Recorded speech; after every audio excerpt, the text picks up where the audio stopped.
Hello there, and welcome to the Sleepy History Facts, a place where curious minds can rest and drift gently into the mysteries of the past. Tonight, our journey takes us into the vast and shadowed story of the Second World War. Imagine the world in the mid-20th century. Skies were filled with the persistent hum of aircraft, a new sound of conflict. Oceans teemed with fleets that stretched to the horizon, alive with both cargo and warships.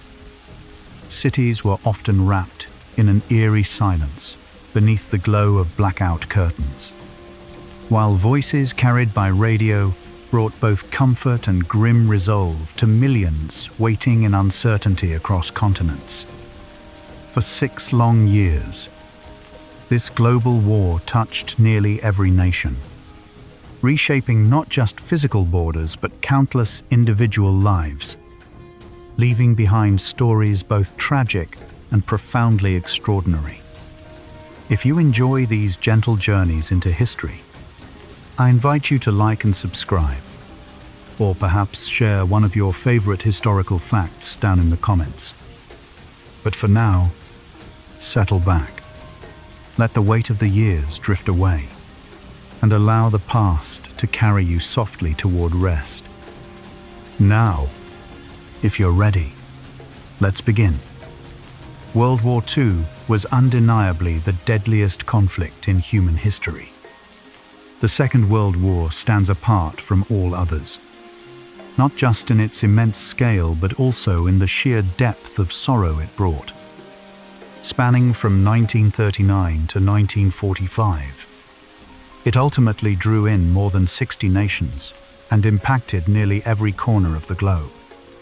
The human toll was immense, a staggering loss that included tens of millions of soldiers and an even greater number of civilians who lost their lives.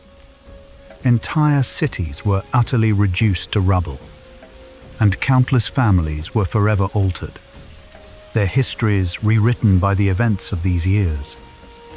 Unlike the wars of earlier centuries, this conflict reached far beyond the traditional battlefields.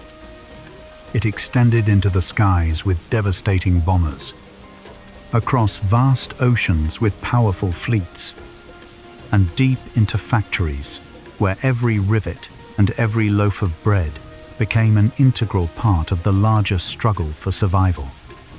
Its shadows still stretch into our present, subtly shaping the modern world in ways both visible and often unseen. To drift into its story is to step into history's most sobering reminder of just how vast human conflict can become, and how deeply its echoes continue to linger through time. Indeed, the war spanned every continent and ocean, making it a truly global struggle. Few conflicts in human memory ever reached as far or as wide as World War II. From the frozen, perilous Arctic convoys to the sun-baked sands of North Africa, from the dense, unforgiving jungles of Burma to the iconic beaches of Normandy, the war played out across landscapes as varied and challenging as the Earth itself. Merchant ships courageously carried vital supplies through treacherous waters, while stealthy submarines lurked unseen in the deep, posing a constant threat. Soldiers marched beneath scorching desert suns, while others endured winters so brutally cold they seemed to freeze time itself. For the first time in history, advanced technology allowed war to cross oceans quickly, effectively turning the entire globe into a single, interconnected battlefield. Even nations far from the immediate front lines felt the pervasive weight of rationing, the hardship of shortages, and the constant uncertainty of what tomorrow might bring. To look back on this period is to see a planet utterly transformed.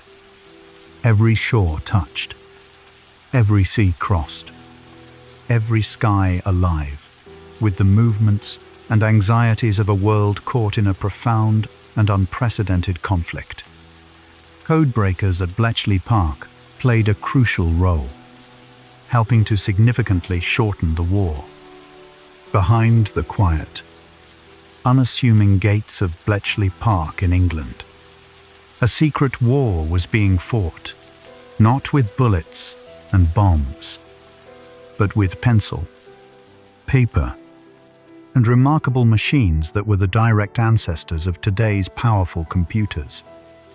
Here, brilliant mathematicians, insightful linguists, and dedicated puzzle solvers worked tirelessly, day and night, to unravel the intricate, encrypted messages generated by Germany's infamous Enigma machine. Among these intellectual giants was Alan Turing, whose extraordinary brilliance and groundbreaking theories helped crack codes that had once seemed utterly unbreakable. These pivotal breakthroughs gave the Allies invaluable glimpses into enemy plans, allowing them to reroute convoys away from danger and ultimately saving countless lives. Yet, the entirety of this vital work was cloaked in absolute silence. Those who labored there often never spoke of it, not even to their closest family members. For decades after the war had ended, only much later would the world finally learn how much was owed to these quiet minds, operating in country houses filled with the clattering of machines and chalkboards scrolled with cryptic symbols.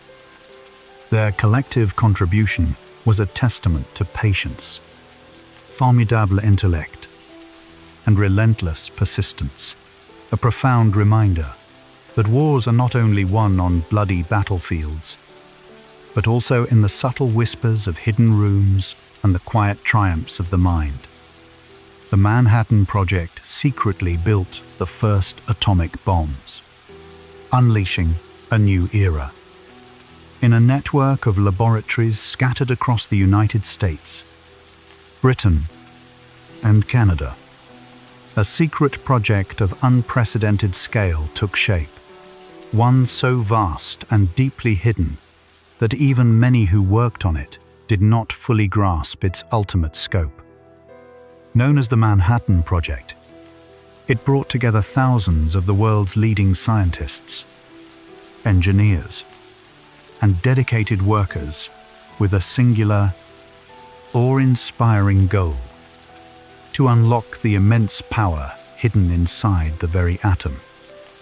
Entire towns appeared almost overnight, constructed around the heavily guarded laboratories in isolated places like Los Alamos, Oak Ridge, and Hanford.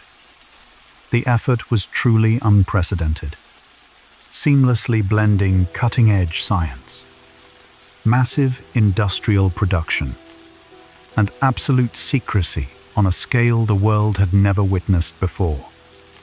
By 1945, the project had achieved what once seemed scientifically impossible: the creation of the first nuclear weapons. Their subsequent use would bring an end to the brutal war, but it would also irrevocably open a new, profoundly uneasy chapter in human history: the dawn of the atomic age. It remains a story of unparalleled ingenuity and staggering consequence, casting shadows that extend far beyond the war itself and into our modern understanding of power and responsibility. In many places, entire cities or significant parts of them were moved underground to survive the relentless bombing campaigns. For countless civilians, survival meant desperately seeking shelter beneath the earth. Londoners, for instance, famously took refuge in the sprawling tunnels of the underground railway system, transforming platforms into temporary underground villages filled with mattresses, blankets, and whispered conversations. In other cities across Europe and Asia, basements, Natural caves and purpose-built bunkers became temporary homes away from home, where families cooked, slept, and tried to carry on with their lives as best they could amidst the chaos above ground. In Germany, vast underground factories were meticulously carved from solid rock, moving vital industry away from the ever-present threat of prying aircraft overhead.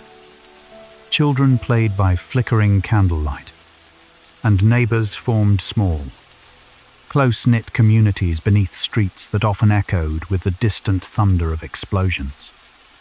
These hidden cities became powerful symbols of human resilience, illustrating how life, in its most determined forms, continued even under the heaviest of shadows.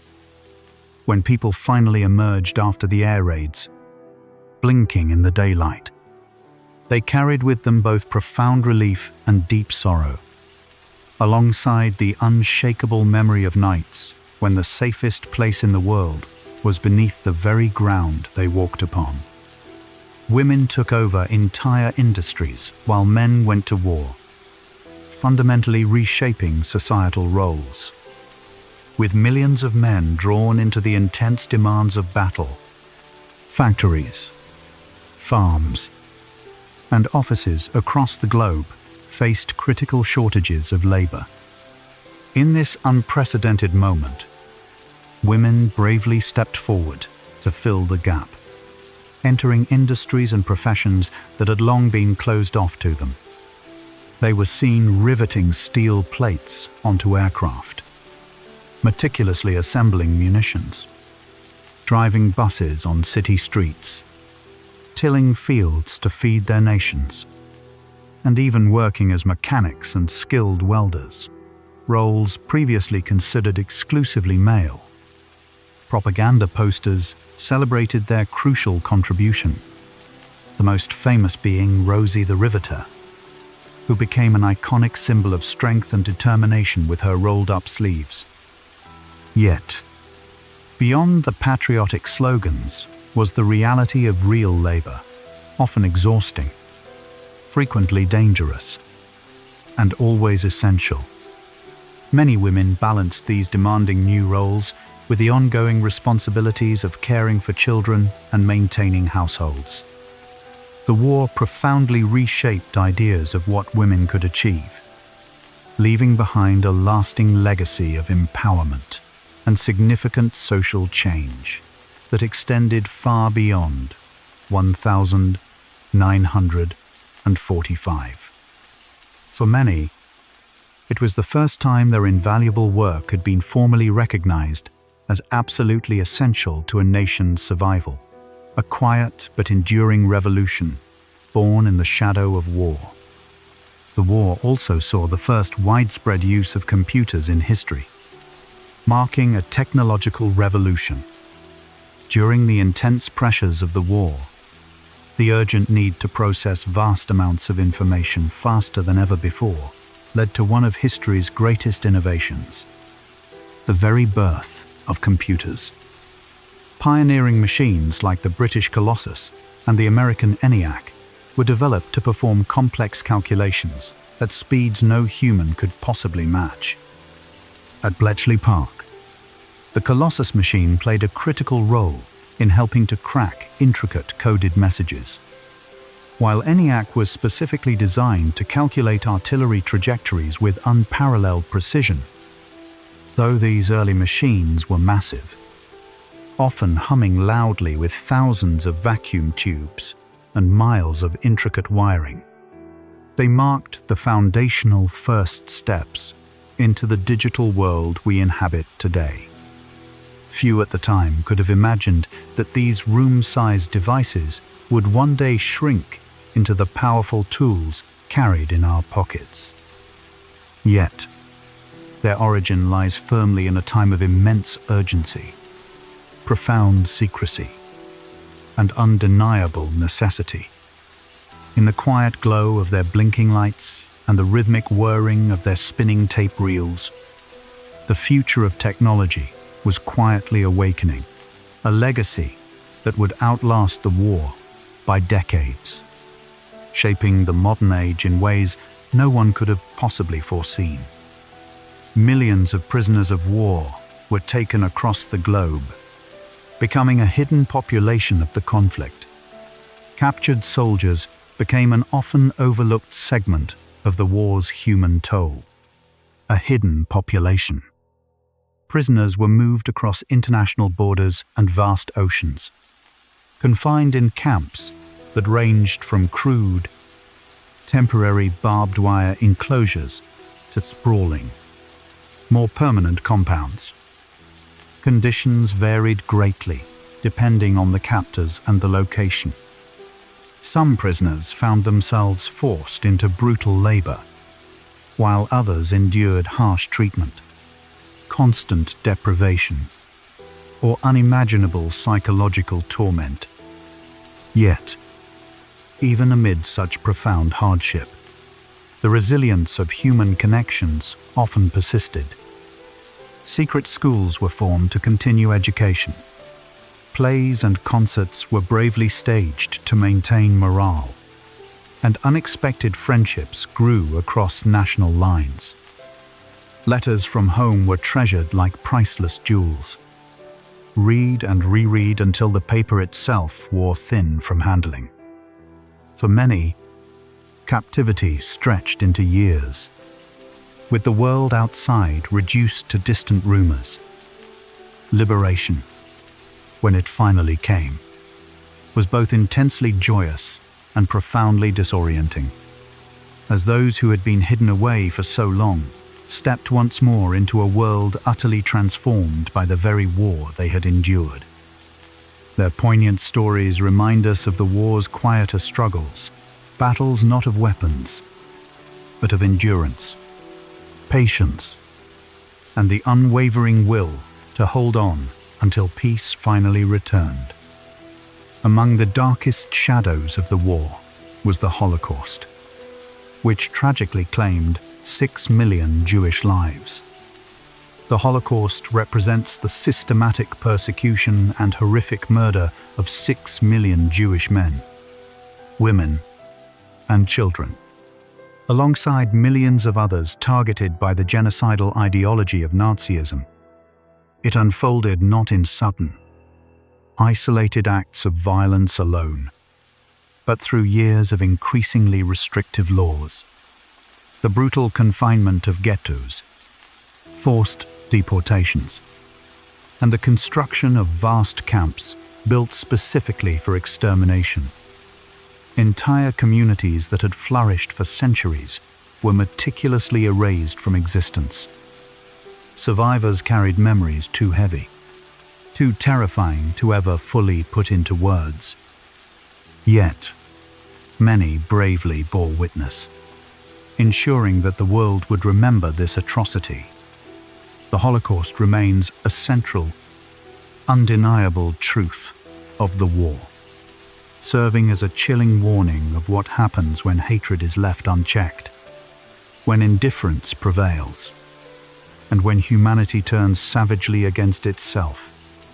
To speak of it softly is not to diminish its horror, but rather to hold a sacred space for solemn remembrance, to honor those lost, and to ensure that, even in quiet retellings, their voices and their suffering are never silenced.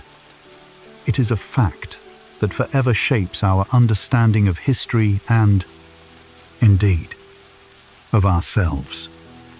The United Nations was born directly from the ashes and devastation of the Second World War. Out of the profound suffering and global upheaval came an ambitious idea: to create a permanent body where nations could gather, openly speak, and collectively resolve their differences without resorting to the brutal battlefields that had just consumed the world. In 1945, representatives from 50 countries met in San Francisco to draft the foundational charter of the United Nations. Its goals were incredibly ambitious: to prevent future wars, to promote universal human rights and to foster crucial cooperation across the globe. Though imperfect and often challenged by the complexities of international politics, the UN swiftly became one of the most enduring and hopeful legacies of the war. It stands as a powerful reminder that even from the deepest conflict, genuine attempts at lasting peace can emerge. The very name United Nations had, in fact, been used during the war itself to describe the Allied powers united against the Axis. Now, it evolved into a visionary concept for the future.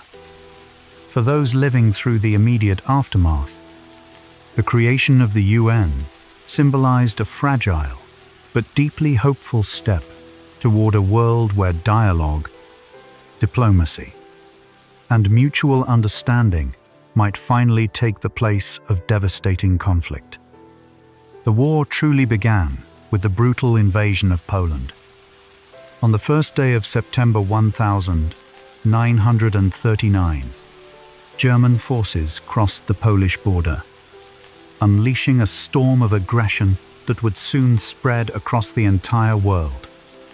The invasion was swift, merciless, and overwhelmingly powerful, with German tanks rolling relentlessly across fields and aircraft darkening the skies in unprecedented numbers. Poland, despite its bravery, resisted valiantly, but faced the overwhelming might of one of the most modern and formidable armies in Europe. Within weeks, the Soviet Union also attacked from the east, effectively dividing the nation under a secret pact with Germany. The swift fall of Poland shocked the world, making it terrifyingly clear that Adolf Hitler's expansionist ambitions would not be contained by diplomacy or treaties. For Britain and France, this was the final, undeniable line that could not be crossed. 2 days later, they declared war on Germany. The invasion of Poland thus marked the true, definitive beginning of the Second World War, a moment when the fragile peace of the interwar years shattered irrevocably, and the world plunged into a conflict that would fundamentally reshape it for generations to come. Britain declared war just hours after Germany's attack on Poland, signaling its firm resolve. On the 3rd of September, 1939, only 2 agonizing days after Germany unleashed its assault on Poland, Britain made its solemn and fateful decision. Prime Minister Neville Chamberlain addressed the anxious nation in a radio broadcast, his voice steady but heavy with a profound sorrow. He announced that Britain was now officially at war with Germany, a statement that would unequivocally define the difficult years ahead. Sirens wailed across London soon after, and many citizens, fearing immediate retaliation, believed the bombing would begin that very day. Families carried their gas masks everywhere. Trenches were hastily dug in public parks, and blackout curtains were hung across the nation, plunging cities into darkness at night. Though the skies remained eerily quiet for a time, the pervasive sense of unease and dread never truly left. Britain had entered the immense struggle, knowing the price could be immense, but also recognizing with sober clarity that standing aside was no longer a moral or strategic possibility. It was the first, defining step in a long and grueling fight for national survival, one that would test the resilience and spirit of its people again and again. France, a major Allied power, fell in a matter of mere weeks, a stunning blow. In May of 1940, German forces launched a sudden and audacious assault, not through the expected defensive lines, but through the dense Ardennes forest, a region the Allies had mistakenly believed impassable for tanks. The French and British armies were caught completely off guard as the German Times Blitzkrieg asterisk, or lightning war, swept with devastating speed across Belgium and deep into northern France. Paris, to spare its historic beauty from destruction, declared itself an open city. And by June 14th, German troops marched triumphantly beneath the iconic Arc de Triomphe.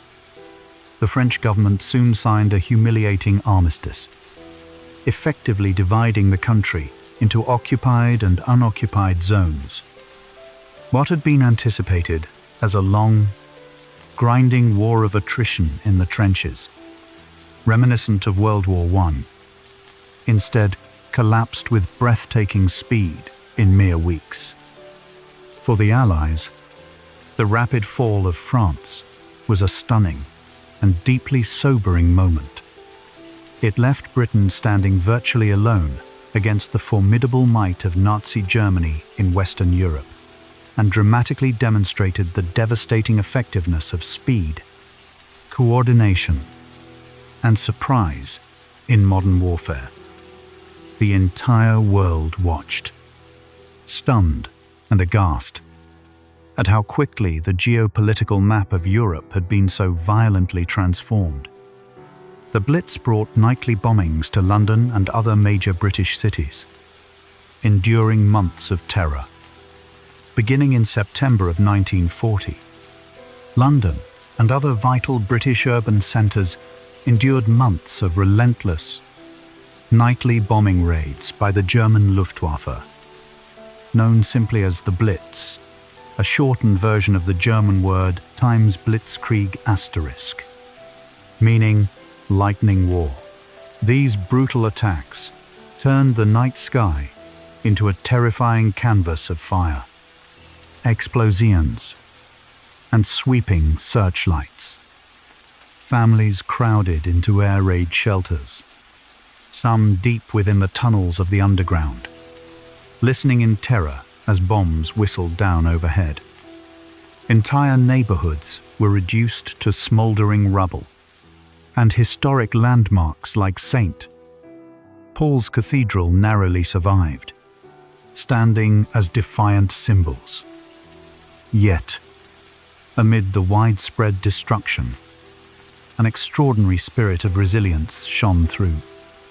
People emerged each morning from their shelters, calmly clearing debris, reopening shops, and continuing with their daily lives as best they possibly could. The Blitz claimed tens of thousands of innocent lives, but it also profoundly hardened Britain's collective spirit.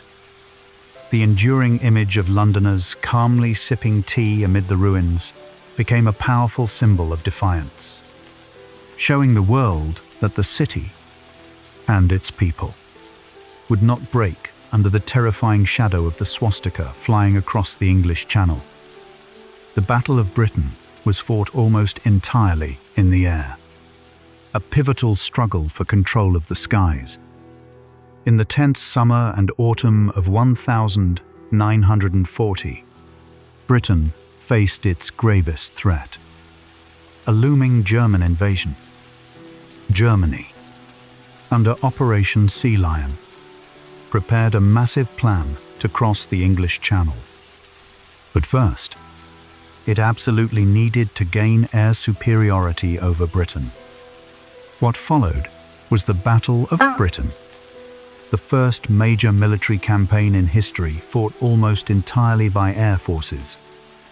Squadrons of iconic Spitfires and Hurricanes raced through the clouds to intercept waves of German bombers and their fighter escorts. Radio operators, utilizing the then new technology of radar, guided their pilots with remarkable precision. Pilots sometimes flew multiple dangerous missions in a single day, climbing back into their aircraft with barely a pause for rest. Winston Churchill later immortalized their sacrifice and heroism with the powerful words, Never in the field of human conflict was so much owed by so many to so few. The battle ultimately ended in Britain's favor, forcing Germany to abandon its invasion plans. For the Allies, it was the first major strategic victory of the war, and it kept the flame of hope alive at a time of immense darkness. Operation Barbarossa became the largest invasion in human history, an epic clash. On the 22nd of June 1941, Germany launched Operation Barbarossa, the massive invasion of the Soviet Union. It was, and remains, the largest military operation ever undertaken, involving millions of soldiers, tens of thousands of tanks, and thousands of aircraft, stretching across a front more than 1,000 miles long. At first, German forces advanced with astonishing speed, capturing vast territories and encircling entire Soviet armies, inflicting catastrophic losses. But as the weeks dragged on into months, the sheer vastness of Russia, the fierce resilience and determination of its people, and the inexorable coming of the brutal Russian winter began to turn the tide. German supply lines stretched dangerously thin, and their soldiers suffered terribly in freezing conditions for which they were catastrophically unprepared. This invasion opened the Eastern Front, which would quickly become the deadliest theater of the entire war, consuming millions of lives in its merciless maw. Operation Barbarossa was not only a clash of vast armies, but also a profound clash of ideologies, as Hitler sought to utterly destroy the Soviet state. Instead, it proved to be his greatest and most fatal strategic mistake. The siege of Leningrad lasted nearly 900 days, a testament to human endurance. In September of 1941, German and Finnish forces encircled the Soviet city of Leningrad, completely cutting it off from all vital supplies. What followed was one of the longest and most brutally devastating sieges in all of history, lasting for an agonizing nearly 900 days. Food grew desperately scarce, pushing the city's inhabitants to unimaginable limits. Citizens resorted to eating bread made from sawdust and glue, and starvation tragically claimed hundreds of thousands of lives. Yet, against all odds, the city defiantly endured. Children still attended school, albeit in freezing. Makeshift classrooms. Symphonies were miraculously performed in bombed-out halls, their music a defiant symbol of culture resisting barbarity. And resistance fighters bravely defended the city's remaining walls. A trickle of precious supplies managed to reach the city across the frozen road of life, a perilous route over Lake Ladoga. When the siege was finally lifted in January of 1944, more than 1 million people had perished, but the city had never surrendered. The extraordinary endurance of Leningrad became a powerful symbol of Soviet resilience and defiance, a stark reminder that even in the darkest, coldest winters, a spirit of unwavering determination can keep the flame of survival burning brightly. Pearl Harbor drew the United States directly into the war, irrevocably changing its course. On the morning of December 7th, Ichenjobe Sisi, Japanese aircraft swooped down on the American naval base at Pearl Harbor in Hawaii without warning. The attack was sudden, devastating, and meticulously planned, sinking battleships, crippling cruisers, and destroying hundreds of aircraft. More than 2 000 American lives were tragically lost in a matter of mere hours. The very next day, President Franklin D. Roosevelt addressed a stunned Congress, famously calling December 7th a date which will live in infamy. The United States swiftly declared war on Japan, and soon after, Germany and Italy, Japan's Axis allies, declared war on America. A conflict that had once seemed geographically distant and largely European now drew in the vast industrial resources and immense manpower of the United States. American factories roared to life with unprecedented production. Massive armies were raised and trained, and formidable fleets of ships sailed across oceans. Pearl Harbor was not only a devastating military blow, but also a pivotal turning point in global history, transforming the war into a truly worldwide struggle and ensuring that its course, and indeed the 20th century, would never be the same. The D-Day landings were the largest amphibious assault ever conceived and executed. On June 6th, the Allies launched Operation Overlord, the long-awaited and monumental invasion of Nazi-occupied France, known forever simply as D-Day. It began with thousands of ships crossing the English Channel, carrying an immense force of troops, tanks, and supplies toward the heavily fortified beaches of Normandy. In the early hours, courageous paratroopers dropped behind enemy lines to disrupt defenses, while Allied bombers relentlessly struck coastal fortifications.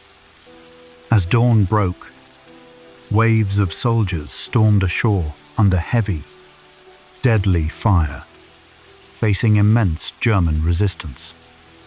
Despite immense losses and fierce fighting, critical beachheads were secured, and by nightfall, a vital foothold in Europe had been bravely gained. It was the largest amphibious assault in history, involving more than 150 troops in a single, epic day. D-Day marked the unequivocal beginning of the end for Nazi Germany in Western Europe. From the hard-won beaches of Normandy, Allied forces pushed inland, steadily liberating towns and cities on their relentless march toward Paris and, ultimately, toward decisive victory.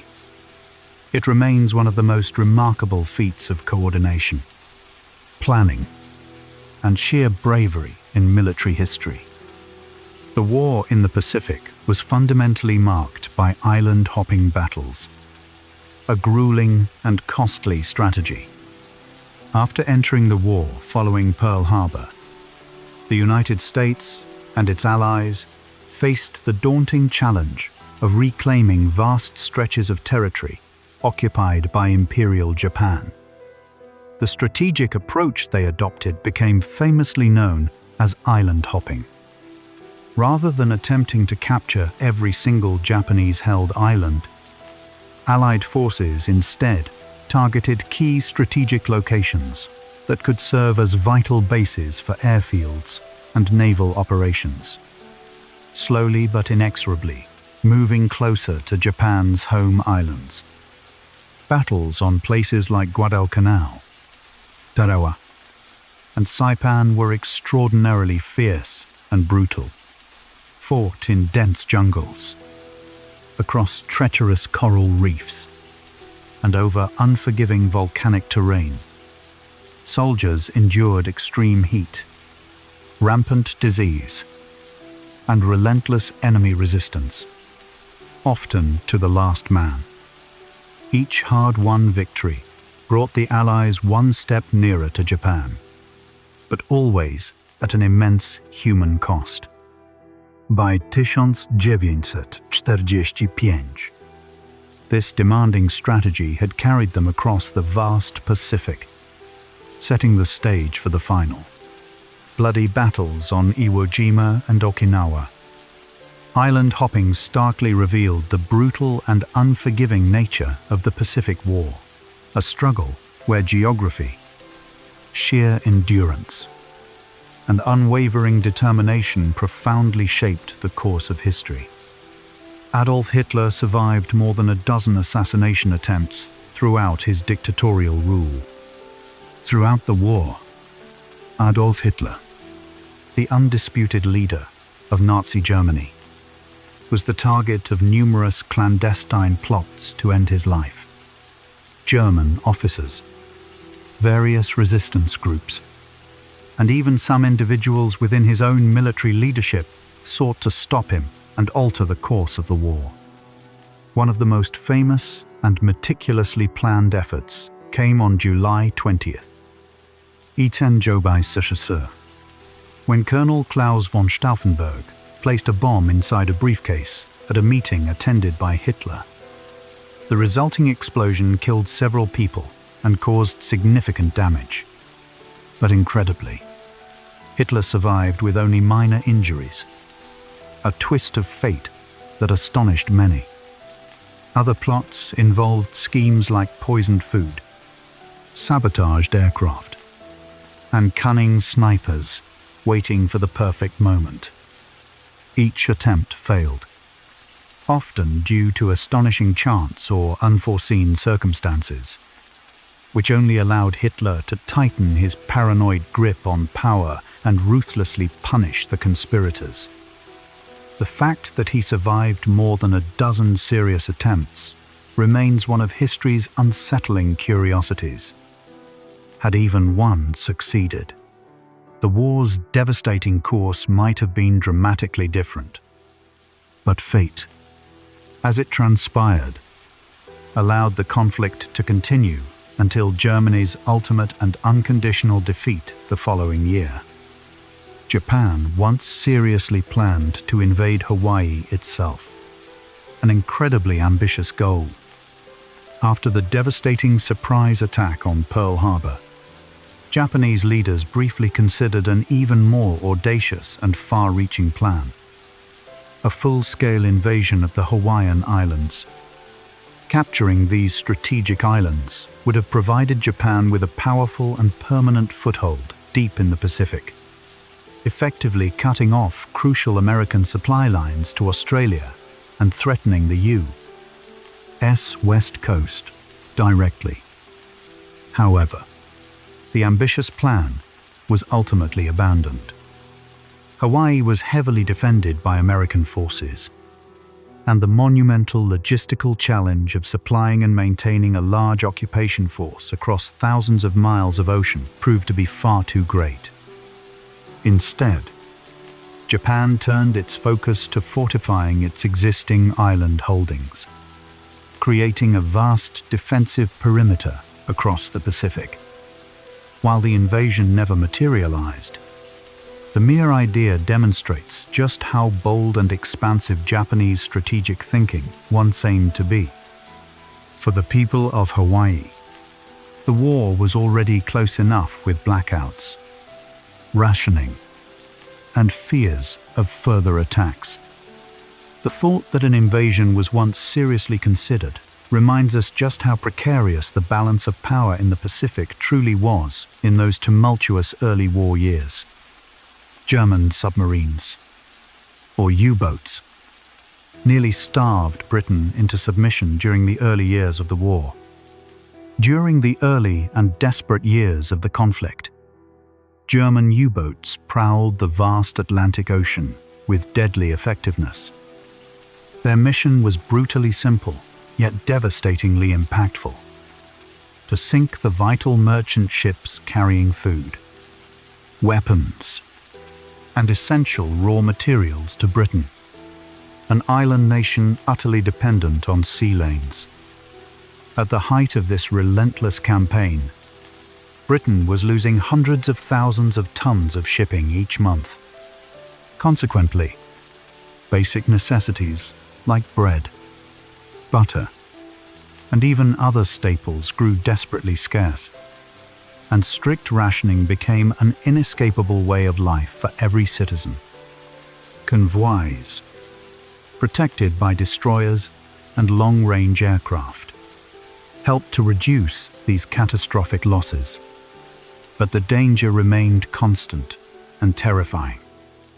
The Battle of the Atlantic stretched across the entire duration of the war, with sailors bravely braving icy waters and the constant, unseen threat of torpedoes. At times, it genuinely seemed that Britain might be starved into surrender. Yet, new technologies, like sonar, improved tactical coordination, and the critical breaking of German naval codes slowly but surely began to turn the tide. The unwavering resilience and courage of those who sailed the convoys ensured that Britain survived, keeping the nation supplied until ultimate victory was finally in sight. The Soviet Red Army lost more soldiers than any other force in the war, bearing an immense burden. On the vast and brutal Eastern Front, the Soviet Red Army bore the heaviest and most agonizing burden of the war. From the initial German invasion in 1941 until the final, climactic battle for Berlin, the Soviets lost staggering numbers of soldiers, more than any other military force in all of recorded history. Entire divisions were utterly wiped out. Cities were reduced to rubble, and countless lives were consumed by the brutal clash of ideologies and the relentless fighting. The battles of Stalingrad, Kursk, and Leningrad became names etched into the very fabric of memory. Places where hard-won victory came at an unimaginable, horrific cost. For every German soldier killed on the Eastern Front, several Soviet soldiers often fell in the grinding attrition.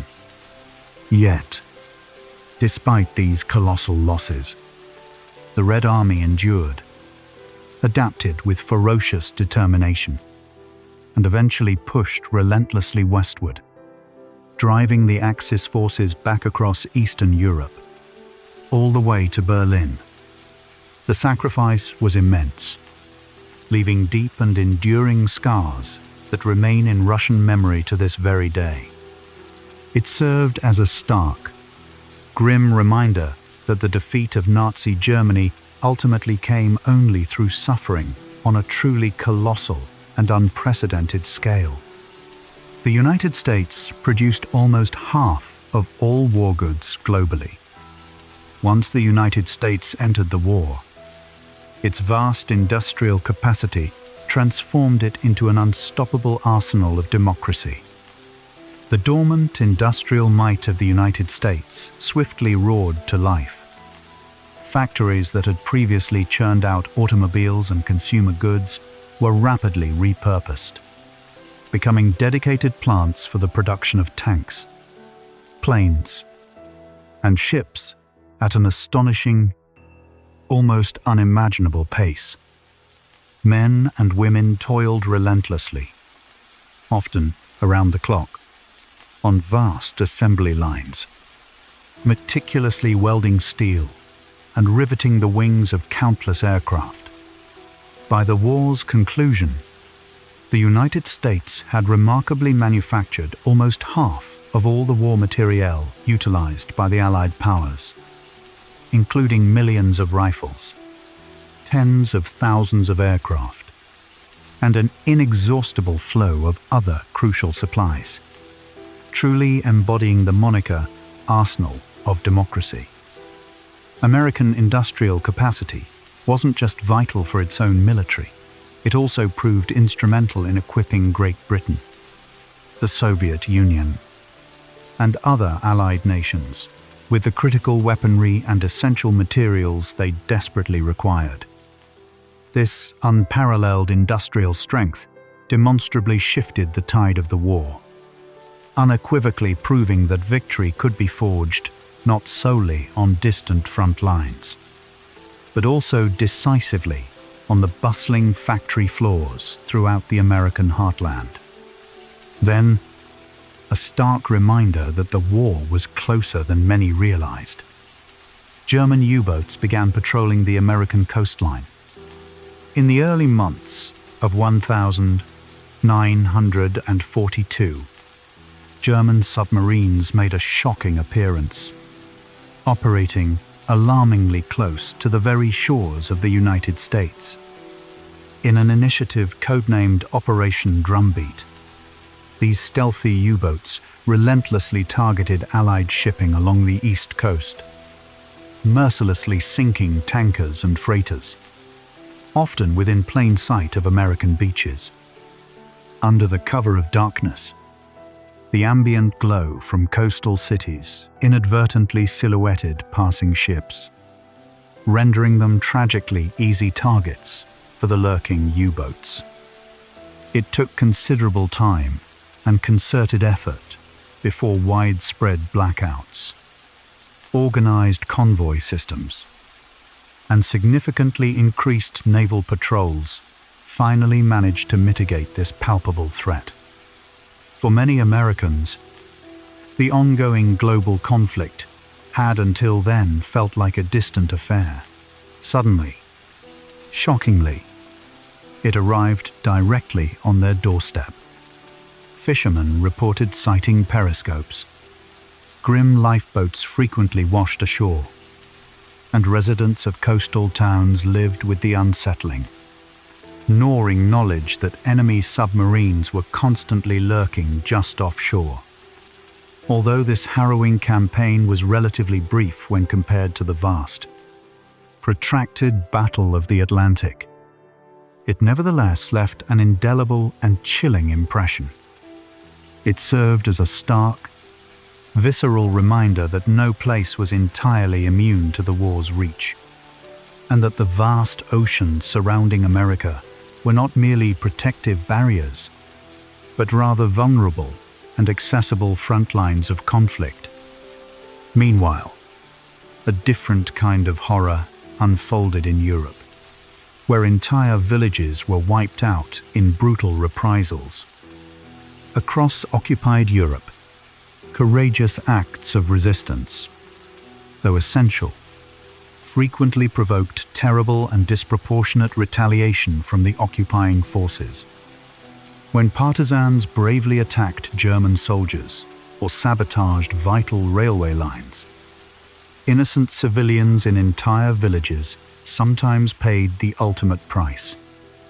In places like Lidice in Czechoslovakia and Oradour-sur-Glane in France, entire populations were savagely massacred, and their homes brutally reduced to ashes. These horrific reprisals were explicitly designed to terrorize local populations into submission and crush any budding resistance. Paradoxically, they often served only to deepen the local determination and resolve to fight back against the oppressors. The haunting ruins of many of these villages still stand today in some regions, meticulously preserved as poignant, silent memorials to the countless innocent lives that were cruelly lost. To walk among the crumbling walls and traverse the abandoned, overgrown streets is a profoundly haunting experience, a stark and vital reminder that the devastating toll of war is exacted not only from soldiers on distant battlefields, but also from families tragically caught in their own homes. These unspeakable tragedies rank among the most agonizing and enduring legacies of the war, not the grand battles or strategic campaigns, but rather entire, vibrant communities senselessly erased in a single brutal day, leaving behind an eerie silence where once there had been the vibrant sounds of laughter and life. Indeed, a sobering statistic reveals that civilians constituted the overwhelming majority of the dead. Unlike many earlier conflicts, The Second World War did not restrict its widespread destruction solely to the conventional battlefield. Devastating bombing raids deliberately targeted entire cities.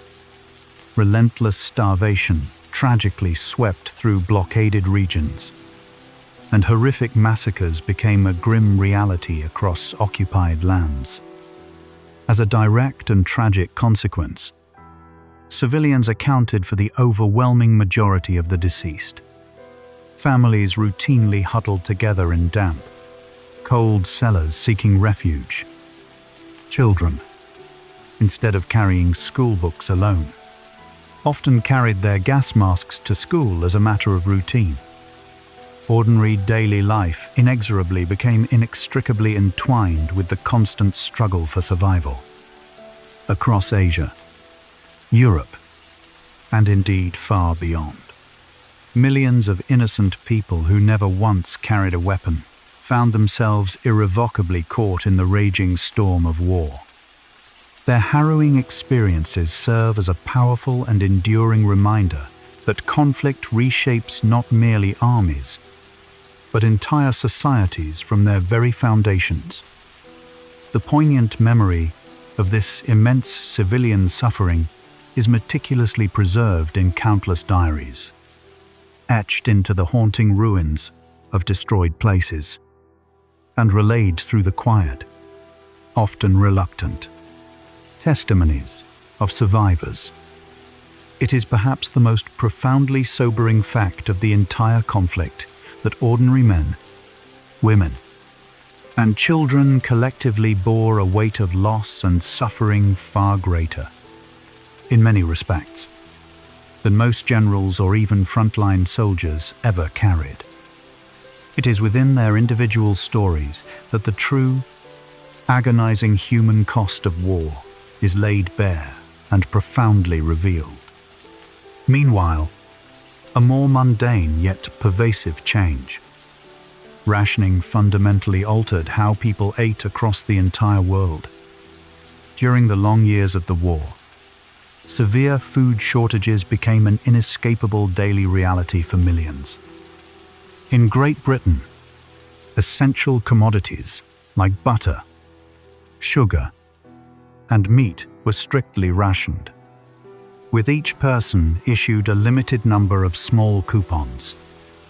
Families consequently grew accustomed to making do with innovative meals, often composed of powdered eggs, humble root vegetables, and incredibly inventive recipes meticulously designed to stretch every precious ounce of available food.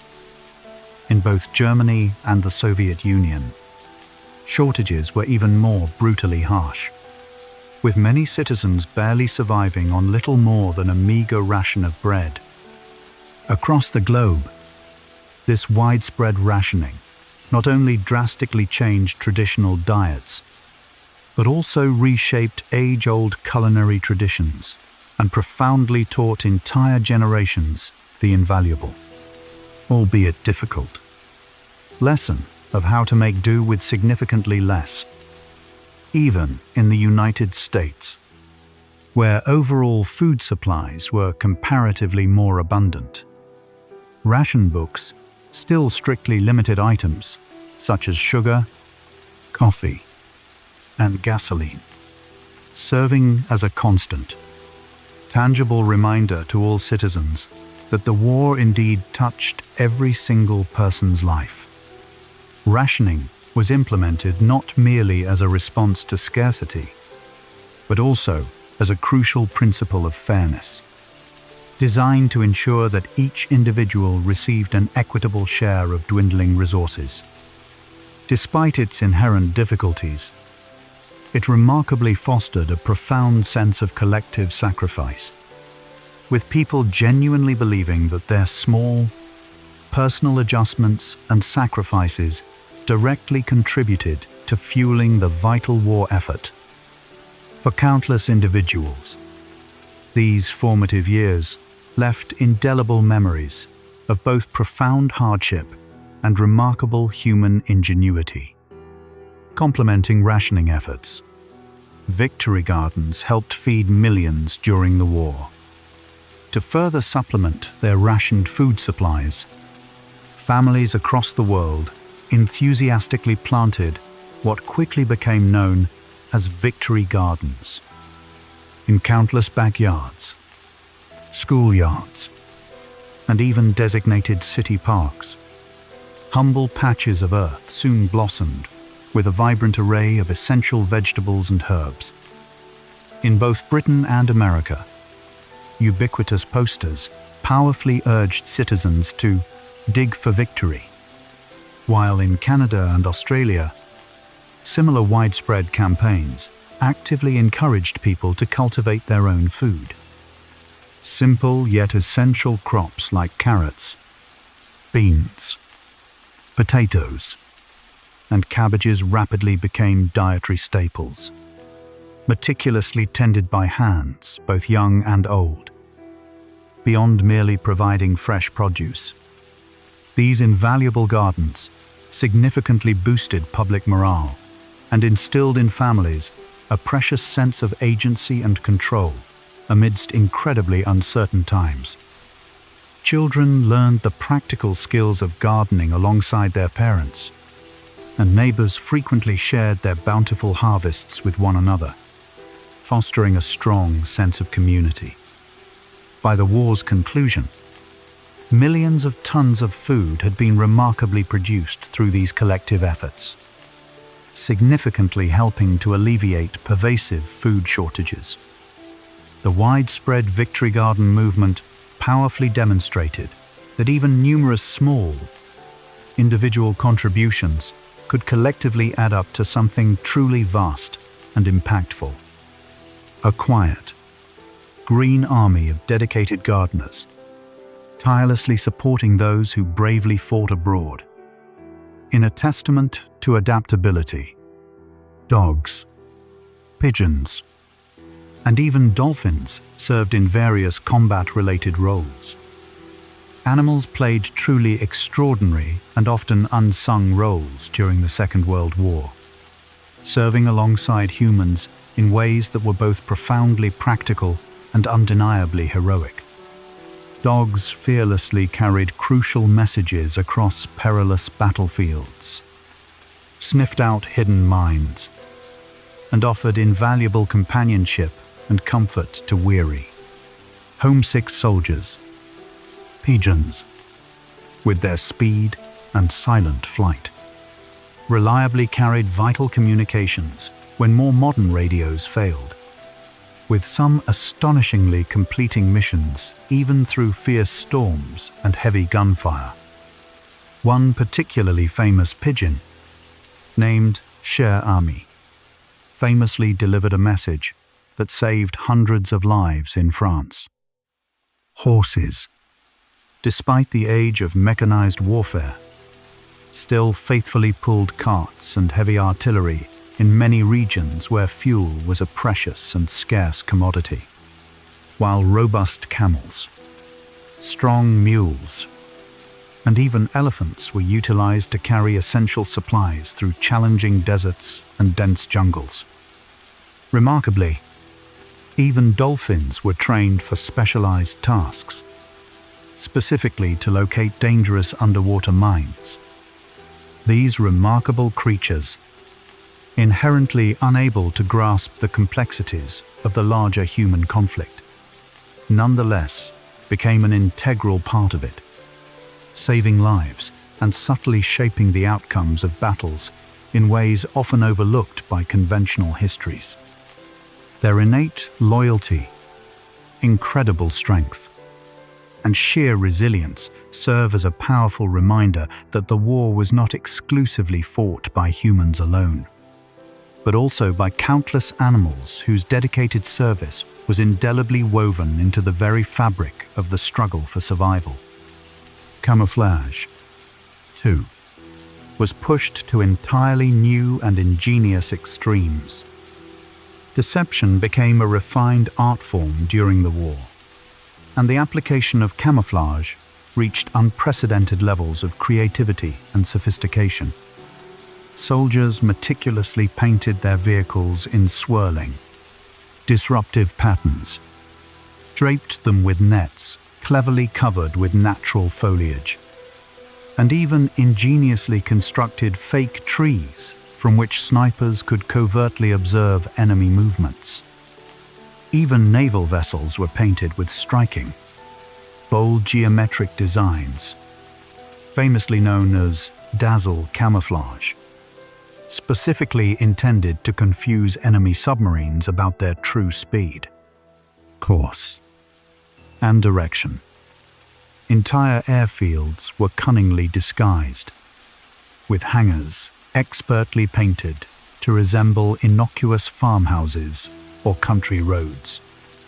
In the vast North African desert, British forces ingeniously built dummy tanks constructed from simple canvas and wood, designed to appear formidable from a distance. Meanwhile, in the dense forests of Europe, critical bridges and vital railways were carefully hidden beneath carefully arranged layers of leaves and branches. Camouflage, therefore, transcended mere blending into the background. It became a sophisticated art of tricking both the enemy's eye and their mind.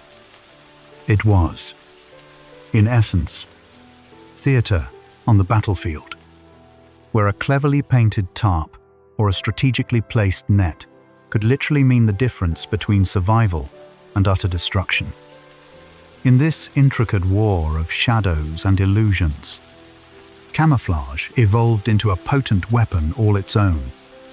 One of the most unusual and highly effective deceptions of the war involved inflatable tanks and vehicles, meticulously crafted from rubber and canvas.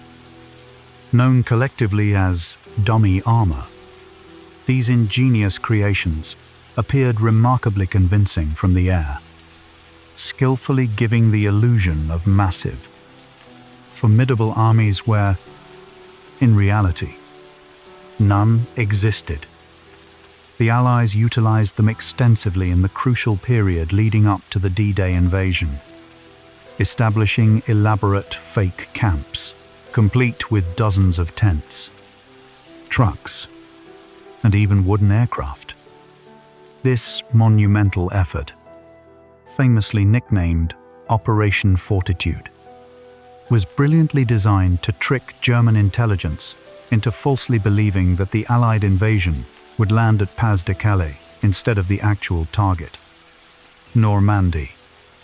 A remarkable collaboration between artists, stage designers, and engineers brought this elaborate illusion to life, effectively transforming warfare into a grand, high-stakes stage performance.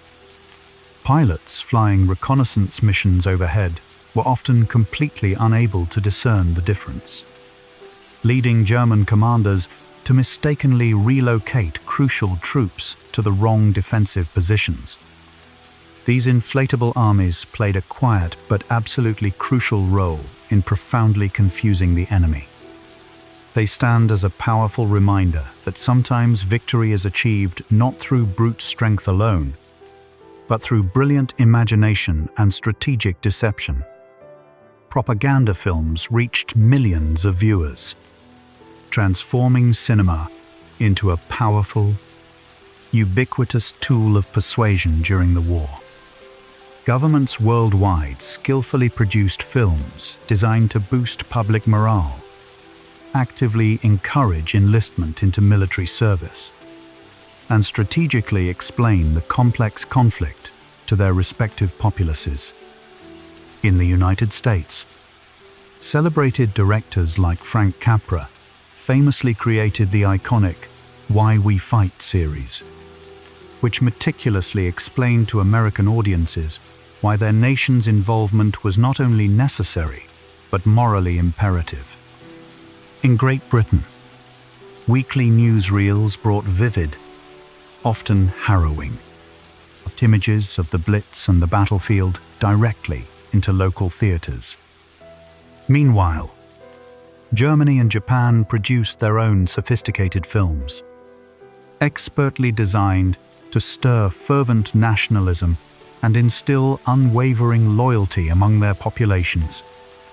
For countless individuals, these frequent cinema screenings were often their sole window into the wider, unfolding war, profoundly shaping how they comprehended events taking place across vast oceans.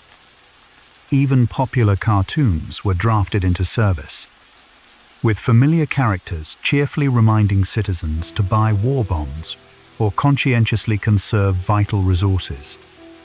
Propaganda films, by their very nature, frequently blurred the distinct line between objective truth and persuasive messaging. Yet, their immense reach and undeniable impact were profound.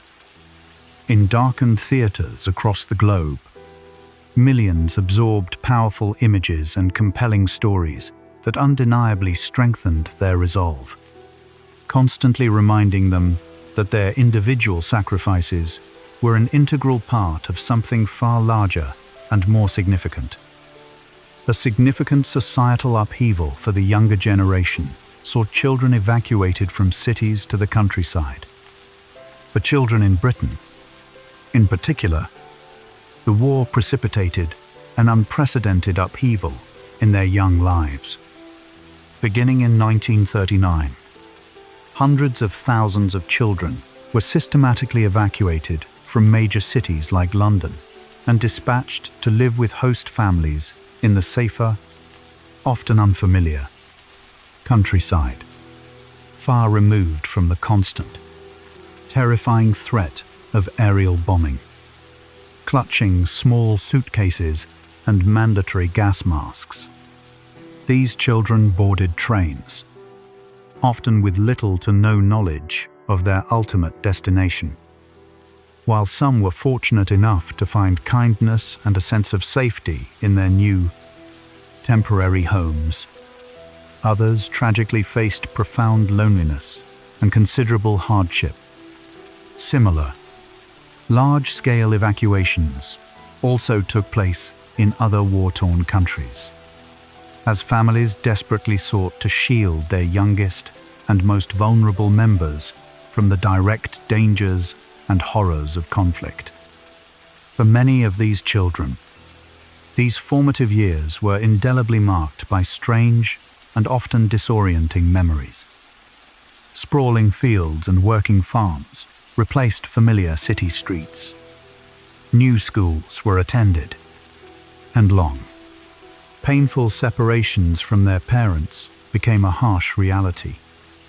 The extensive evacuation program left deep and lasting psychological marks on an entire generation, shaping their lives with both significant loss and incredible resilience, and forever inextricably tying their childhood memories to the great, defining conflict of the age.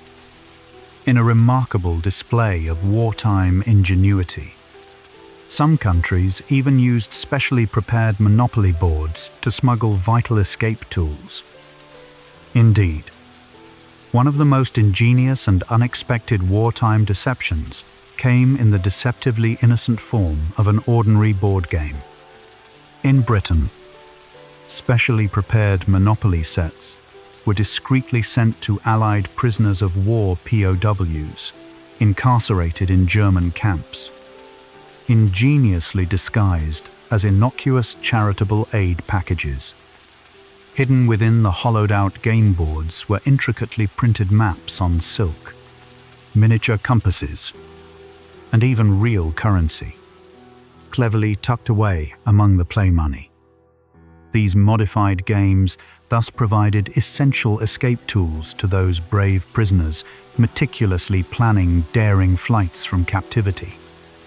This brilliant clandestine plan was a unique collaboration between resourceful toy makers and astute military intelligence operatives, seamlessly blending creative ingenuity with urgent necessity. For countless prisoners, the clandestine arrival of these disguised games served as a powerful spark of hope, a vital psychological reminder that they had not been forgotten by their homeland. While certainly not every modified set ultimately led to a successful escape, the sheer audacity and cleverness of the idea itself vividly reveal the extraordinary lengths to which human ingenuity was stretched and applied during the crucible of war. Even something as seemingly simple and innocent as a family board game could, in desperate times, be transformed into a potent weapon of freedom. A crucial turning point involved Enigma machines, specifically captured from German submarines. The German Enigma machine, a complex electromechanical device used to encode highly sensitive military messages, was widely considered to be unbreakable. Its intricate system of rotating rotors and electrical wires generated an astronomical number of possible combinations, leading German commanders to firmly believe their secret communications were absolutely secure. Yet, the Allies' eventual success in definitively breaking the Enigma code began not solely in quiet, intellectual code-breaking rooms, but also, crucially, at sea. On a series of incredibly daring missions, courageous Allied sailors boarded and captured German U-boats, meticulously retrieving intact Enigma machines along with their vital, accompanying codebooks. These perilous efforts provided the essential raw material desperately needed for the brilliant cryptographers at Bletchley Park to systematically decode the encrypted messages. Each capture was an intense race against time, as U-boat crews often desperately tried to scuttle their machines or destroy their codebooks before surrendering. The risks involved were truly enormous, but the potential rewards were immeasurably greater. With unprecedented access to these crucial secrets, the Allies gained the ability to accurately track German submarines, anticipate impending attacks, and thus save countless vital convoys. The compelling story of Enigma, therefore, is not merely one of complex mathematics and intellectual prowess, but also one of profound courage and daring on the high seas, where victory sometimes literally emerged from salvaged machines painstakingly pulled from the ocean's depths. On the vast, brutal battlefields of the Eastern Front, Soviet snipers rose to legendary status, becoming celebrated heroes and powerful symbols of fierce resistance. Among the most renowned was Vasily Zaitsev, who famously claimed hundreds of enemy kills during the harrowing Battle of Stalingrad, and Lyudmila Pavlichenko, widely recognized as one of the most successful female snipers in all of history. Armed with unparalleled patience, deadly precision, and nerves of steel, these extraordinary sharpshooters transformed the shattered ruins of besieged cities into their own deadly hunting grounds. They were not only deeply feared by their enemies, but also profoundly celebrated by their comrades, with their remarkable stories rapidly spreading through newspapers and radio broadcasts to significantly boost morale across the front. For Soviet soldiers facing overwhelming numerical odds, the awe-inspiring exploits of these elite snipers were irrefutable proof that even a single, well-placed shot could dramatically change the course of a battle. These exceptional individuals embodied incredible resilience, supreme skill, and unyielding determination. Their powerful legacy endures today as a vital reminder that wars are fought not solely with massive armies and advanced machines, but also with the steady hand and unbreakable will of lone marksmen, often hidden strategically in the rubble. A different kind of remarkable resistance. The Winter War showcased Finland's fierce resolve. In the bitter winter of 1939, the Soviet Union launched an invasion of Finland, confidently expecting a swift and decisive victory. Instead, the vastly outnumbered Finnish forces resisted with an extraordinary, almost miraculous determination in what quickly became known as the Winter War. Dressed in pristine white camouflage, Finnish soldiers moved silently and ghost-like across the deep snowy forests, launching devastating surprise strikes against exposed Soviet columns before expertly disappearing back into the unforgiving landscape. They skillfully utilized skis to traverse the treacherous terrain with incredible speed and possessed an intimate, unparalleled knowledge of their homeland, effectively transforming the brutal sub-zero temperatures and bitter cold into a formidable ally. Though vastly outnumbered and severely outgunned, Finland inflicted heavy and humiliating losses upon the invaders, earning widespread admiration from across the globe. Ultimately, Finland was compelled to cede some territory, but its heroic defense against overwhelming odds became legendary. The powerful image of small, determined groups of Finnish soldiers defiantly standing against a massive, invading army inspired countless stories of profound courage and ingenious tactical prowess. The Winter War served as a powerful demonstration that sheer numerical superiority does not always guarantee victory, and that the unyielding spirit of a people fiercely fighting for their homeland can leave an impact far larger and more significant than the actual size of their army might initially suggest. A true technological game-changer. Radar revolutionized how battles were fought. One of the quiet yet profound revolutions of the war was the rapid development and widespread implementation of radar technology.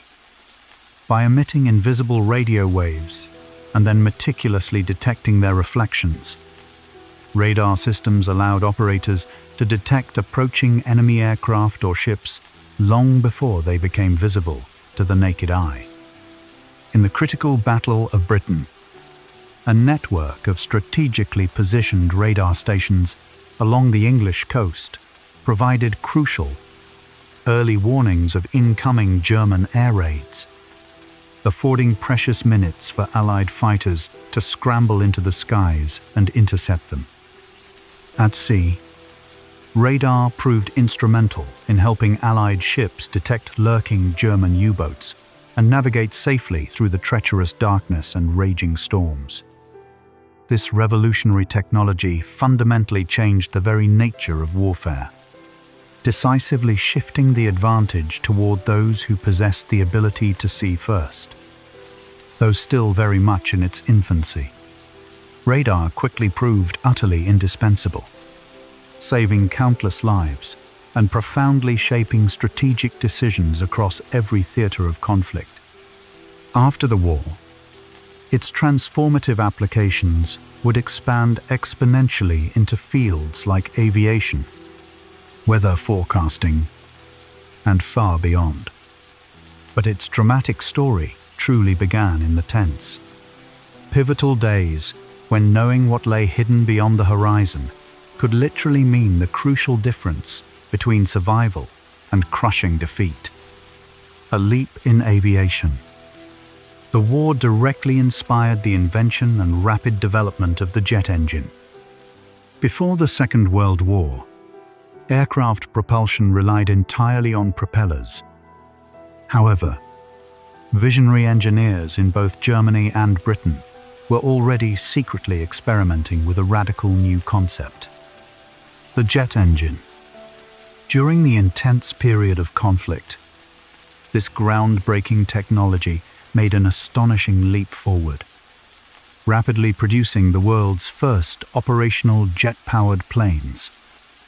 Germany's Messerschmitt Me-262 notably became the world's first operational jet fighter, its breathtaking speed unmatched by anything the Allies possessed at the time. though introduced too late in the conflict to decisively alter the war's ultimate outcome. It unequivocally showcased the spectacular future of aviation. Britain, too, vigorously tested its own early jet designs, thereby paving the way for revolutionary post-war aircraft. These nascent jet engines were notoriously temperamental, often prone to failure or consuming fuel at an alarming rate. But they undeniably heralded the dawn of a new era in flight. From these urgent wartime beginnings, eventually grew the sleek, powerful airliners and supersonic jets that would define the decades that followed. The distinctive, powerful roar of jet power, once a mere novelty, would soon become the definitive sound of modern flight, a potent reminder that even amidst the devastation of war, technological innovation frequently pushes relentlessly forward into tomorrow.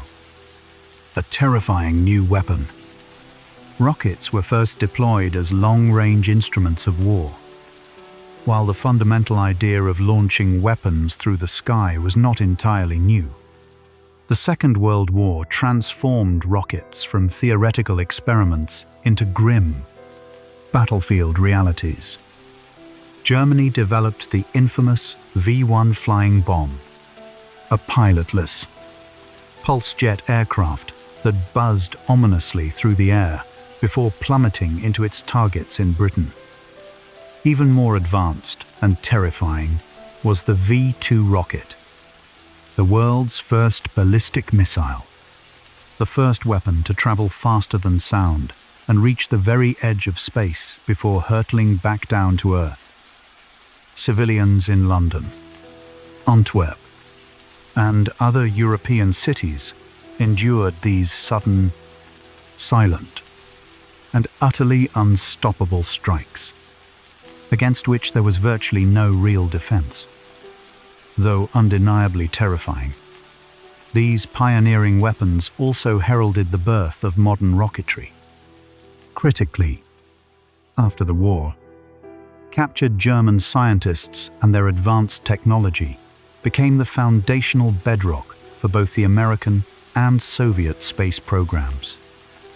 In a profound, almost ironic way, the very race to the moon began with weapons originally designed for mass destruction.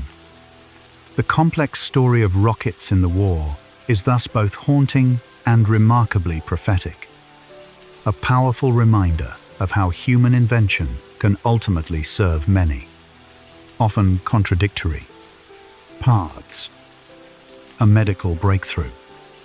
Antibiotics saved countless soldiers' lives. Before the 1940s, infection posed one of the greatest and most insidious dangers for wounded soldiers. Even seemingly small cuts or abrasions could quickly become deadly. However, during the war, the rapid mass production of penicillin dramatically changed everything. First discovered by Alexander Fleming in 1928, this revolutionary compound was painstakingly refined and then produced on an industrial scale during the conflict, effectively transforming a fragile laboratory discovery into a full-fledged medical revolution. For the very first time in history, doctors could reliably and effectively treat bacterial infections that had once claimed lives by the thousands. Soldiers, wounded in battle, suddenly had a significantly greater chance of survival, and the life-saving benefits quickly extended to civilians as well. The immense pressures of war dramatically accelerated pharmaceutical research, leading to the rapid construction of factories capable of producing the drug in vast, unprecedented quantities. Penicillin thus became one of the quiet, unsung heroes of the conflict, saving lives not with destructive weapons, but through profound healing. Its enduring legacy continues today. marking the beginning of the antibiotic age that has since protected millions across the world. An iconic workhorse, the Jeep became a global symbol of mobility and versatility. Among the countless vehicles mass-produced during the war, one utility vehicle stood out as both exceptionally practical and enduringly iconic: the Jeep. Officially designated the Willys MB, it was meticulously designed to be lightweight, remarkably durable, and supremely capable of handling nearly any challenging terrain imaginable. With its distinctive boxy frame, open sides, and straightforward mechanical components, it could be easily repaired and maintained even under harsh field conditions. Jeeps performed a myriad of tasks. They transported officers, hauled essential supplies, and even served as mobile platforms for mounted weapons.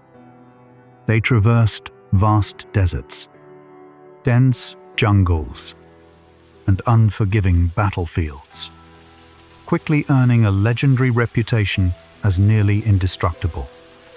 Soldiers universally loved them, and after the war, many veterans brought the design's ethos home, directly leading to the development of the civilian Jeep that remains immensely popular even today. More than 600,000 of these agile vehicles were built during the conflict, firmly cementing the little Jeep as a potent symbol of American ingenuity and adaptability. In countless iconic photos and films, the Jeep is often seen enthusiastically bouncing across muddy tracks or carrying smiling, victorious troops, serving as a powerful reminder of how something small, rugged, and unpretentious became an enduring, iconic face of mobility in wartime. A new dimension of combat. Paratroopers dropped behind enemy lines. For the very first time in history, entire units of soldiers were delivered directly into battle from the sky. Paratroopers bravely leapt from aircraft in successive waves, their parachutes blossoming open as they silently drifted down into enemy territory. Germany notably pioneered this audacious tactic in the early war years, swiftly seizing crucial bridges and airfields with sudden, overwhelming airborne assaults.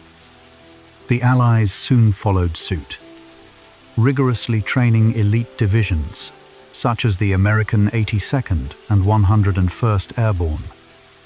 On the pivotal D-Day, thousands of Allied paratroopers descended into Normandy hours before the main seaborne invasion, playing a critical role in disrupting German defenses and securing vital strategic positions. The landings themselves were incredibly dangerous and chaotic. Many soldiers were scattered far from their drop zones, severely injured, or even killed before ever reaching the ground. Yet, their extraordinary courage and the element of surprise they provided often decisively turned the tide of crucial battles. The dramatic image of paratroopers descending from the night sky became one of the war's most potent and enduring symbols. A powerful reminder that victory sometimes hinged upon those audacious individuals willing to quite literally leap into the unknown. A terrifying new weapon. Flamethrowers saw widespread use for the first time, although rudimentary versions had appeared in earlier. Limited conflicts. The Second World War witnessed flamethrowers being deployed on a massive, unprecedented scale. These weapons projected horrifying streams of burning fuel, proving brutally effective in clearing out stubborn bunkers, entrenched positions, and intricate cave systems where enemy soldiers sought shelter. They were utterly terrifying to behold, inspiring dread both in those who wielded them and, especially, in those who faced their fiery assault. In the dense, claustrophobic jungles of the Pacific Theater, flamethrowers became particularly commonplace and indispensable, as Japanese defenders had constructed formidable fortified tunnels and hidden positions that were nearly impossible to neutralize with conventional weaponry. The psychological impact of the flamethrower was often even greater than its direct physical destruction, as the sheer, overwhelming fear they induced could often compel even the most resolute defenders to surrender. Yet, flamethrowers also starkly symbolized the brutal, dehumanizing reality of modern warfare. Tools specifically designed to overcome the deadly stalemate of entrenched fighting, but always at a terrible human cost. Their widespread and devastating use during this conflict left a lasting and disturbing impression, leading to enduring debates about the ethics of such weapons long after the war finally concluded. A shift in naval power. Aircraft carriers replaced battleships as the dominant force at sea. Before the war, battleships were universally considered the undisputed kings of the ocean massive, heavily armed, and seemingly nearly indestructible. But the Second World War dramatically proved otherwise. The true, evolving power now unequivocally resided with aircraft carriers. Immense, floating airfields capable of projecting devastating force across vast oceanic distances.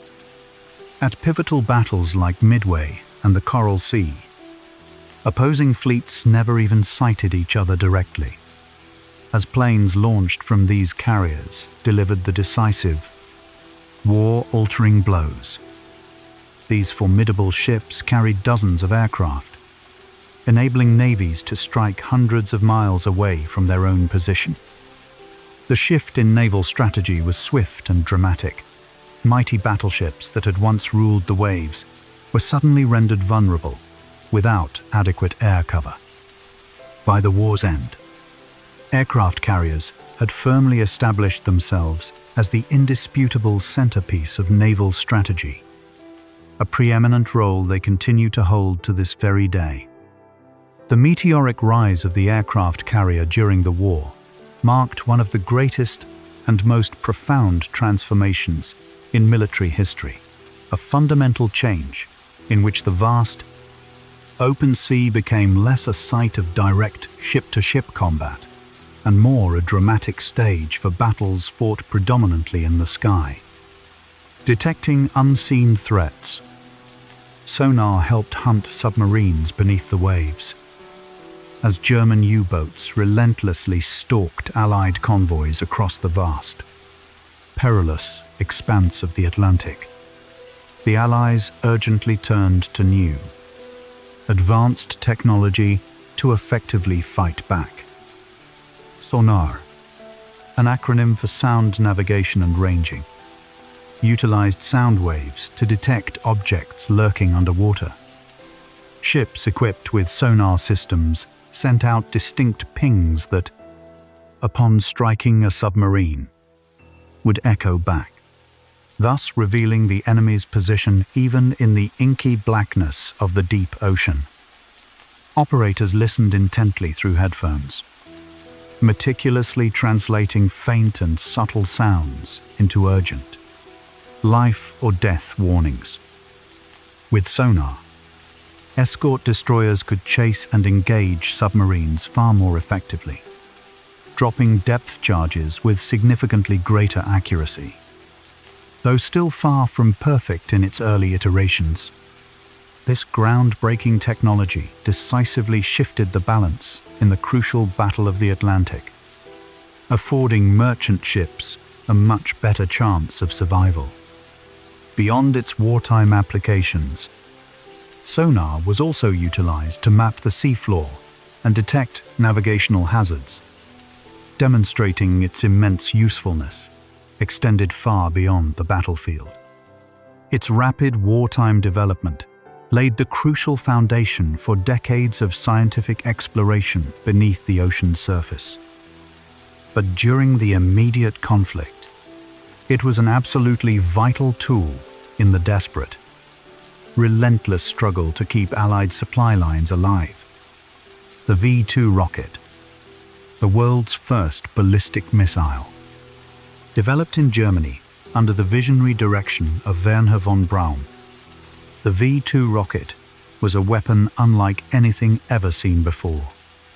Launched vertically, it soared high into the edge of space before arcing back down and crashing at supersonic speeds, carrying a deadly explosive payload. First deployed in 1944, these terrifying rockets struck London, Antwerp, and other European cities with a suddenness that offered no warning and no defense. Unlike conventional bombers, V-2s could not be intercepted, and their arrival was often heralded only by the sound of their explosion. Though they caused considerable destruction and psychological terror, they were ultimately deployed too late in the war and in too few numbers to decisively alter its course.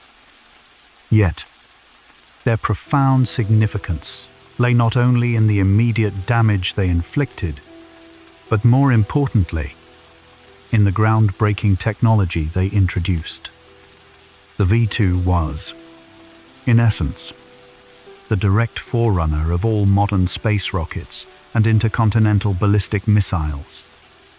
After the war, both the United States and the Soviet Union engaged in a frantic race to capture this invaluable knowledge and the German scientists who possessed it, thus setting the critical stage for the ensuing space age, which was paradoxically born from the ashes of conflict. Germany's late-war jet fighter experiments. As the war inexorably dragged on, Germany desperately sought new, revolutionary technologies that might still turn the tide in their favor. Among its most ambitious and advanced projects were jet-powered aircraft, designed to be far faster and more agile than traditional propeller-driven fighters. The Messerschmitt Me 262 was the most famous of these, a groundbreaking aircraft capable of outrunning any Allied planes. Introduced in 1944, this revolutionary aircraft struck fear into the hearts of Allied pilots who encountered it. Yet, despite its advanced design, the Me 262 was plagued by numerous challenges. Its powerful jet engines wore out quickly. Fuel shortages became a persistent issue, and the limited industrial capacity meant only a small number could ever be produced. Moreover, Hitler's insistence on using these cutting-edge jets as bombers rather than purely as agile fighters significantly hampered their potential effectiveness. While these formidable machines could have posed a serious threat had they been deployed earlier, they ultimately arrived too late to alter the course of the war. Instead, they served as a tantalizing glimpse into the future of aerial combat. The jet fighters of late-war Germany became a powerful preview of aviation's next chapter, clearly demonstrating the direction flight would take in the decades that followed. The Second World War uprooted millions from their homes, leading to the displacement of entire populations across Europe. As armies relentlessly advanced and national borders shifted with brutal speed, countless civilians were forced to flee in endless streams. Roads became choked with carts, wagons, and the weary footsteps of those desperate to escape. Some sought refuge from cities reduced to rubble by bombing, while others were forcibly evicted from their homes by occupying armies. Jewish families, in particular, faced mass deportations to horrific ghettos and death camps, while other ethnic minorities were relocated under exceptionally brutal policies.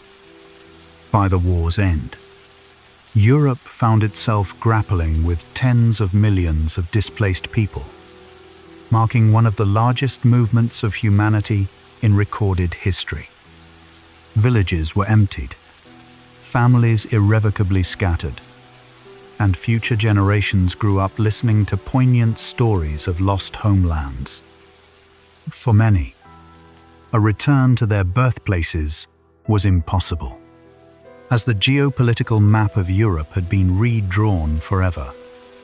These unprecedented migrations fundamentally reshaped the continent's cultural landscape, leaving deep scars that lingered long after the guns finally fell silent. In every makeshift refugee camp, in every overcrowded train car, the war etched its story, not just through the ferocity of battles, but through the wandering footsteps of the displaced. The upheaval of war in Europe extended its reach far beyond the continent's borders, leading to the establishment of numerous refugee camps across the Middle East. As people desperately fled the widespread violence, many sought safety in this neighboring region, where temporary camps sprang up in places like Syria, Palestine, Egypt, and Iran. Poles, Greeks, and other Europeans suddenly found themselves living in tents and makeshift shelters, a world away from their familiar homes. Their lives hung suspended in a precarious limbo, caught between the harsh realities of war and the elusive promise of peace. Local communities, often struggling themselves, sometimes shared what little they had, while nascent aid organizations valiantly struggled to provide essential food, medicine, and schooling for the children. For many refugees, these camps represented a complex dichotomy. They were both sanctuaries, safe from the constant threat of bombing, and prisons, confining them far from the comforting familiarity of home. The sudden presence of so many newcomers profoundly altered the social fabric of the region, adding yet another layer to its already rich and complex tapestry of cultures and histories. These often forgotten refugee camps serve as a poignant reminder that the war's global reach touched not only distant battlefields, but also the quiet, ordinary lives of those displaced and desperately searching for safety. Across Asia and the Pacific, captured Allied soldiers and countless civilians faced grim fates within the brutal Japanese prison camps. In territories like the Philippines, Burma, and Malaya, thousands of Allied troops were subjected to torturous forced marches, often with little to no food or water. Those who survived these initial ordeals were then packed into overcrowded camps where disease, severe malnutrition, and relentless overwork claimed countless lives. Civilians, too, were imprisoned, ranging from European colonists to local populations deemed hostile by the Japanese occupiers. Some prisoners endured horrific journeys, transported in overcrowded hell ships where conditions were suffocating and deadly. These harrowing experiences left deep, indelible scars on those who survived, many carrying the traumatic memories for the remainder of their lives. Yet, even in such unfathomable conditions, the human spirit's resilience persisted. Prisoners ingeniously created secret radios, staged plays, and organized educational classes to maintain hope and a sense of normalcy. The suffering endured in these camps was immense and unspeakable, but it also starkly revealed the extraordinary strength of the human will, a determination to hold on, to endure, and to live for the day when freedom would finally come. In 1940, German authorities forcibly confined hundreds of thousands of Jews into a small, overcrowded district of Warsaw, establishing the largest ghetto in occupied Europe. Conditions within the Warsaw Ghetto were truly horrific. Rampant overcrowding, widespread starvation, and deadly diseases claimed thousands of lives each month. Yet, amidst this profound despair, a powerful spirit of resistance began to grow. In April, Omionowa Sute Patruzec Shitrei, when German forces launched their final attempt to liquidate the ghetto, its valiant fighters rose up, armed with smuggled weapons and an indomitable will. They confronted their oppressors. For weeks, they bravely held out against overwhelming odds, fighting not merely for survival, but for dignity and defiance in the face of annihilation. Though the uprising was eventually crushed and the ghetto utterly destroyed, the extraordinary courage of its defenders resonated across the world. The Warsaw Ghetto remains an enduring symbol of resistance against tyranny, demonstrating that even in the darkest and most brutal conditions, the human spirit can rise in a powerful act of defiance. It is a story remembered not just for its profound tragedy, but for the unyielding strength of those who fundamentally refused to submit. In a secret annex hidden away in Amsterdam, a young girl named Anne Frank meticulously recorded her thoughts and observations in a simple diary. From 1942 until 1944, Anne, her family, and several others lived in desperate hiding to escape the terrifying Nazi persecution. She wrote candidly about her daily life, her deepest hopes, her fears, and her dreams for a better, more peaceful future. Though still a teenager, her words possessed a wisdom that far transcended her years. After the family was tragically betrayed and deported to concentration camps, Anne's diary was carefully preserved by those who discovered it. Published after the war, it has since been translated into dozens of languages, becoming one of the most widely read and influential books in the world. Through her poignant words, millions have gained an intimate glimpse into the human side of history, experiencing the laughter, frustrations, and profound longings of a girl caught in truly extraordinary and terrifying times. Anne Frank's diary endures as a powerful voice of hope and humanity, shining brightly amidst unimaginable hardship and barbarity. Before the official outbreak of war, Britain launched a remarkable rescue effort known as the Kindertransport, or the Children's Transport. From 1938 to 1939, a series of trains carried nearly 10,000 Jewish children out of Nazi-occupied territories and into the relative safety of Great Britain. Most of these brave children traveled without their parents, clutching only small bags and wearing identification tags around their necks.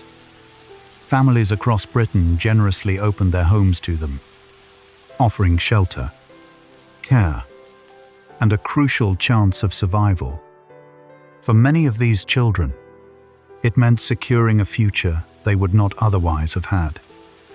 Yet, these separations were heartbreaking and often permanent, as most of the children tragically never saw their parents again.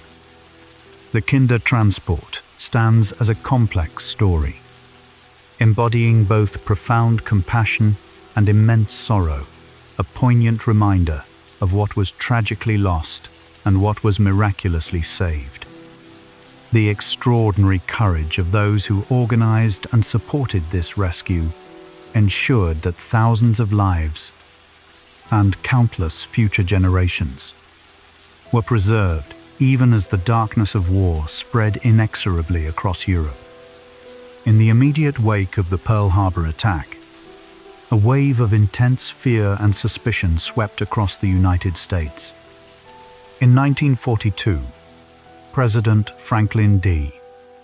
Roosevelt authorized the forced relocation of more than 100,000 Japanese Americans, the vast majority of whom were U.S. citizens. Families were abruptly uprooted from their homes along the West Coast and sent to remote internment camps located in isolated areas of the country.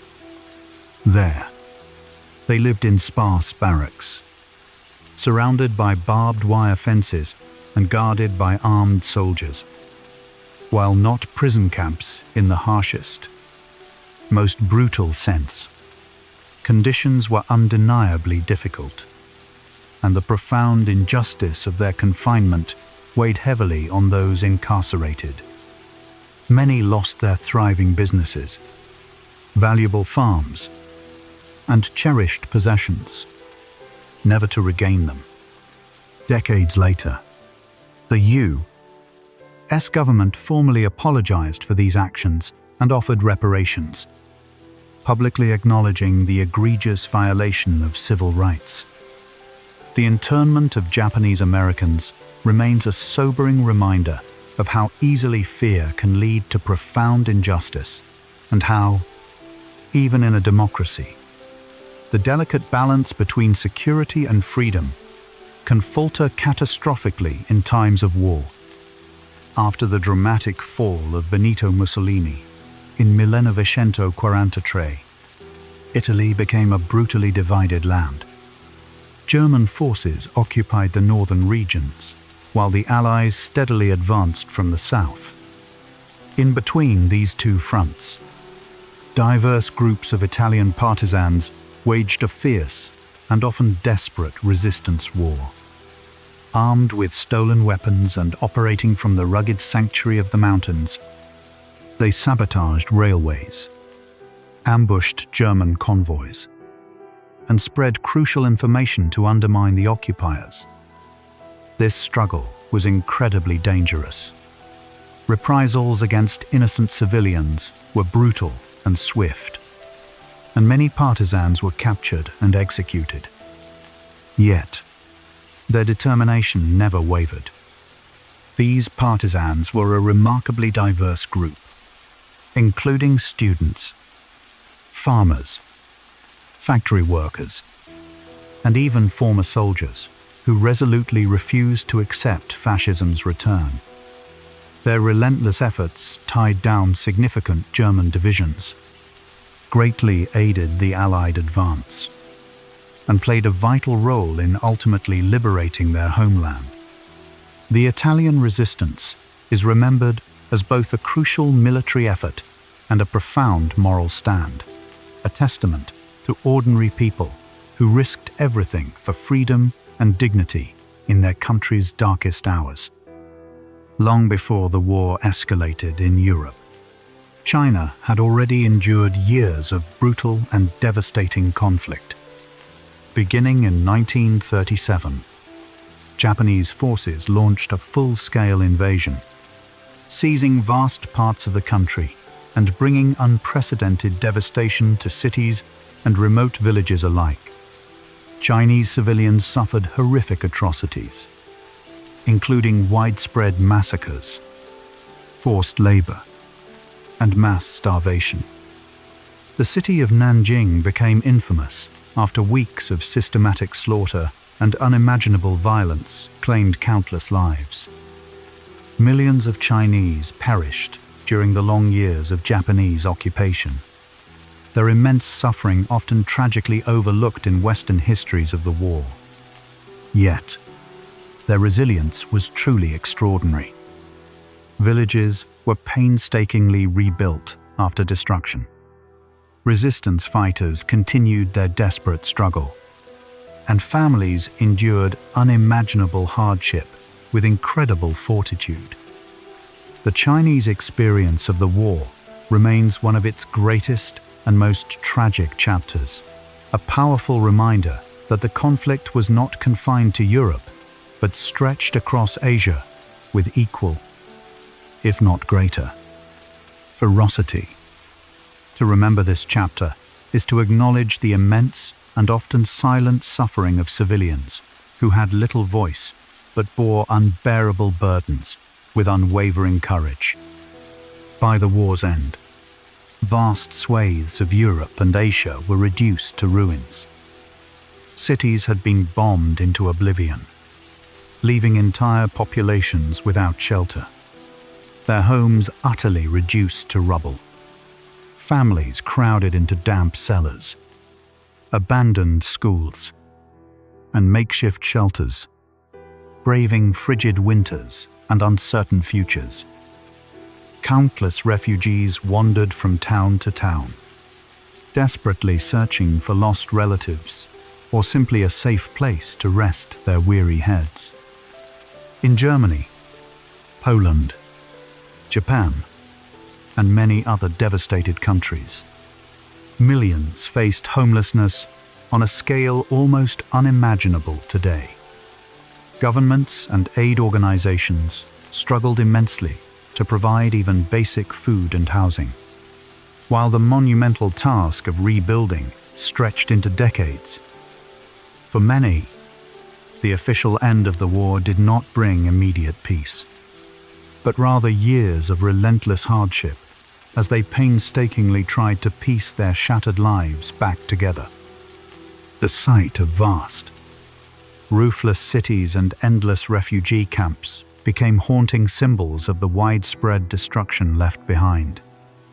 Yet, from these very ashes, communities slowly began to rise again, rebuilding stone by stone, determined to reclaim lives irrevocably interrupted by war. In the darkest days of 1940, when Britain stood defiantly alone against the formidable might of Nazi Germany, Winston Churchill transcended his role as Prime Minister.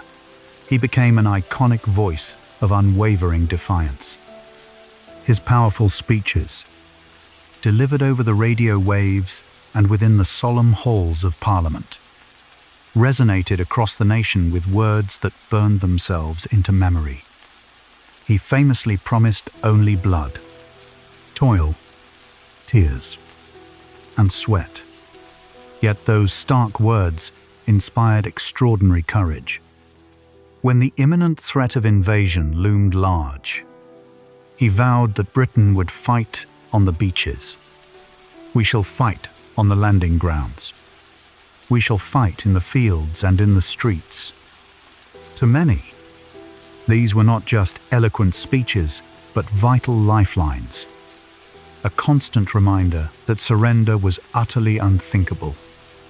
Even as German bombs fell relentlessly during the Blitz, his resolute voice echoed through underground shelters, providing strength and comfort to weary civilians. Churchill's unparalleled oratory remains one of the enduring legacies of the war, a testament to the profound power of words to steel a nation's will against despair and to rally it in its darkest hour. Across the Atlantic, another influential leader effectively used words to steady his people. President Franklin Delano Roosevelt spoke directly to Americans through his famous fireside chats, a series of radio broadcasts that made distant, frightening events feel intimately close and daunting uncertainties seem manageable. Sitting comfortably in their living rooms, families gathered around their radios as Roosevelt calmly and measuredly explained rationing policies, wartime production efforts, and the progress of battles. He spoke not like a distant, inaccessible official, but like a trusted neighbor, offering reassurance and clarity. For many, His chats became an integral part of wartime life, providing much-needed comfort and stability in anxious times. Roosevelt profoundly understood that the home front was as vital to victory as the front lines, and that maintaining public confidence was as crucial as producing weapons. His steady voice reminded Americans that they were part of something much larger, united in a common cause.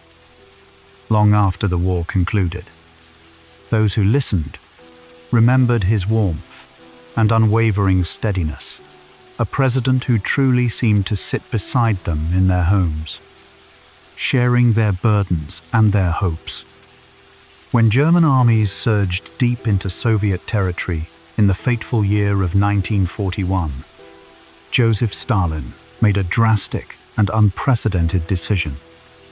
Entire factories, complete with their machinery and skilled workers, were meticulously dismantled piece by piece and transported thousands of miles east, far beyond the reach of the advancing enemy forces. Trains, laden with heavy industrial equipment, traversed the vastness of Russia to remote locations like the Ural Mountains and Siberia. There, new industrial cities rose almost overnight, dedicated to churning out tanks, planes, and essential weapons under brutally harsh conditions. Workers labored tirelessly in freezing temperatures, often with little food or rest. Yet the critical production never ceased. This massive and audacious relocation single-handedly saved the Soviet war effort. While the front lines raged fiercely in the west, factories far to the east relentlessly churned out the vital tools of survival. The relocation of Soviet industry remains one of the most astonishing feats of wartime logistics and industrial mobilization in history, powerfully proving that, in a struggle of sheer endurance, the ability to rebuild and adapt on an immense scale can ultimately decide the fate of nations. Benito Mussolini, the fascist leader of Italy, entered the war as an eager ally of Adolf Hitler, confidently promising glory and conquest for his nation. However, Italian forces suffered repeated and humiliating defeats in North Africa, Greece, and beyond. By 1943, discontent at home had grown unbearable. As Allied forces landed in Sicily, Mussolini was swiftly deposed by his own government. He was initially imprisoned, only to be dramatically rescued by German commandos and subsequently installed as the head of a puppet state in northern Italy. Yet, his true power was irrevocably gone, and the Italian people decisively turned against him. Partisan fighters eventually captured Mussolini in April 1945 as the war drew to its final, bloody close. His downfall was swift, ignominious, and utterly final, a stark contrast as to the grand ambitions with which he had proudly entered the conflict. Mussolini's fate served as a powerful illustration that even seemingly powerful dictators could fall, their promises of empire reduced to utter ruins amidst the greater, devastating storm of global war. For centuries, Japanese emperors were regarded as distant, almost divine figures, rarely, if ever, heard directly by their people. But on August 15, Ichenjobai Sushiwu, Emperor Hirohito addressed the nation directly for the very first time. His voice, calm and formally measured, was broadcast over the radio waves, announcing Japan's unconditional surrender. Many Japanese citizens, utterly unaccustomed to hearing their emperor speak, openly wept as they listened in disbelief. His words were carefully chosen, stating that the war had developed not necessarily to Japan's advantage, and that continuing would only bring utter ruin. Though couched in highly formal and traditional language, the message was unequivocally clear. The fighting was over. For millions who had endured years of unimaginable hardship and suffering, his voice carried both profound sorrow and immense relief. This historic broadcast remains one of the most significant moments in Japanese history, the voice of a living god, breaking centuries of silence to bring an empire's devastating war to its end. In doing so, to open the path toward an uncertain but hopeful peace. Asterisk, asterisk, rebuilding. Asterisk, asterisk. When France tragically fell to Germany in 1940, many believed its struggle was irrevocably over. But one determined general, Charles de Gaulle, resolutely refused to surrender. From his exile in London, he broadcast impassioned speeches, calling upon French soldiers and citizens alike to continue resisting the occupation. He meticulously organized the Free French Forces, a growing coalition of troops, sailors, and airmen who fought valiantly alongside the Allies. Though at first his movement was small and largely unsupported, it grew steadily, ultimately becoming the powerful symbol of France's unbroken spirit. De Gaulle traveled widely, tirelessly rallying support in French colonies across Africa and the Middle East, successfully keeping the flame of French independence alive. When Paris was finally liberated in 1944, de Gaulle, a triumphant figure, marched through the streets at the head of his Free French troops, a glorious return for the man who had steadfastly refused to yield. His unwavering leadership powerfully demonstrated that even in exile, a single resolute voice can preserve the hope and inspire the will of a nation. Dwight D. Eisenhower, a relatively unknown general before the war, rose to command the formidable Allied forces in Europe, a task of truly immense proportions. His primary challenge was coordinating armies from the United States, Britain, Canada, Free France, and numerous other nations, each with their own interests and personalities. By 1944, he oversaw the largest assembled military force in history, directly guiding millions of soldiers, sailors, and airmen across multiple fronts simultaneously. His calm demeanor, exceptional talent for diplomacy, and remarkable ability to mediate made him the ideal leader to hold together such a diverse coalition of strong personalities and often differing national interests. Eisenhower meticulously planned and flawlessly executed Operation Overlord, the D-Day invasion, which stands as one of the most complex and ambitious military operations ever attempted. Though faced with truly immense responsibility and pressure, he bore it all with a quiet steadiness and unwavering resolve. After the war, his sterling reputation as a unifying and capable leader carried him all the way to the American presidency. Eisenhower's story is a profound reminder that sometimes history's greatest figures are not those who actively seek power, but rather those who humbly shoulder it when called upon by fate. In the vast and unforgiving deserts of North Africa, two legendary generals emerged as formidable adversaries: Britain's Bernard Montgomery and Germany's Erwin Rommel. Rommel, famously nicknamed the Desert Fox, was widely admired for his daring maneuvers and bold, unconventional tactics. Montgomery, by contrast, was calm, methodical, and emphasized meticulous planning coupled with overwhelming force. Their armies clashed repeatedly in sweeping, dynamic battles across the endless sand and scrub, where tanks churned the desert floor and vital supply lines stretched precariously to their breaking points. The pivotal Battle of El Alamein in late 1942 proved decisive. Montgomery's forces decisively halted Rommel's advance and dramatically turned the tide in North Africa.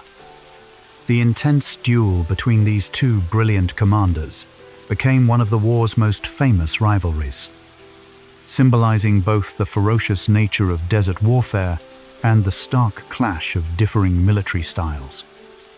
Though bitter enemies, both men earned the profound respect of friend and foe alike. Their names forever linked in the history of a theater where the desert itself was as much an adversary as the opposing army. General George S. Patton was undeniably one of America's most flamboyant and often controversial commanders, but he was also one of its most profoundly effective. Leading the U.S. Third Army, he unleashed his powerful armored divisions across Europe with astonishing speed after the D-Day landings. His tanks moved with incredible velocity, relentlessly breaking through German lines and liberating vast territories in their wake. Patton was renowned for his fiery, inspiring speeches, his strict discipline, and his relentless drive, often pushing his men to cover distances previously thought impossible. During the critical Battle of the Bulge, his forces executed a rapid and daring wheeling maneuver north in harsh winter conditions to relieve the besieged town of Bastogne, a classic maneuver that remains a hallmark of military history. Though sometimes criticized for his bluntness and perceived arrogance, Patton inspired fierce loyalty in his troops and instilled genuine fear in his enemies. His aggressive and innovative use of armor played a crucial role in ensuring the rapid collapse of German defenses, cementing his legacy as one of the war's most dynamic and memorable commanders. In 1942, as overwhelming Japanese forces swept across the Philippines, American General Douglas MacArthur was controversially ordered to withdraw to Australia. Before his departure, he famously declared, "I shall return. For the Filipino people and all Allied forces." These powerful words became a solemn promise and a beacon of hope. Over the next 2 years, MacArthur meticulously planned the long, arduous campaign across the Pacific, island by island, drawing ever closer to the Philippines. In October 1944, he dramatically waded ashore at Leyte, unequivocally fulfilling his vow before cheering crowds. His triumphant return marked the beginning of the liberation of the islands, a hard-fought campaign that ultimately restored Filipino independence after years of brutal Japanese occupation. MacArthur's dramatic promise and its iconic fulfillment became one of the war's most famous and emotionally resonant moments, seamlessly blending strategic military action with profound symbolism. To those who had endured unspeakable hardship under Japanese rule, his words were far more than mere rhetoric. They were a pledge of freedom kept against overwhelming odds, a testament to enduring hope. In the summer of 1942, German forces advanced deep into the Soviet Union, reaching the industrial city of Stalingrad on the banks of the mighty Volga River. What ensued was one of the most brutal and devastating battles in human history.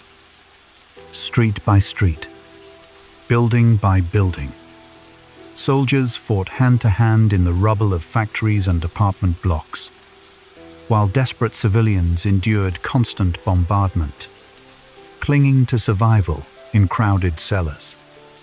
By winter, the tenacious Red Army had managed to encircle the German Sixth Army, effectively cutting off their supplies and trapping more than 200 men.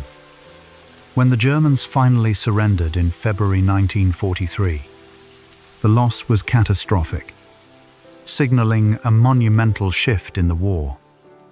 Stalingrad became the undeniable turning point of the war in the East, definitively proving that Hitler's seemingly unstoppable advance could be halted. The cost was staggering, with millions dead or wounded, but the Soviet victory sent shockwaves across the world, a clear signal that the momentum had shifted and that Germany's ultimate downfall had begun. In June 1942, merely 6 months after the devastating attack on Pearl Harbor, the United States scored a decisive and spectacular victory in the Pacific at the Battle of Midway.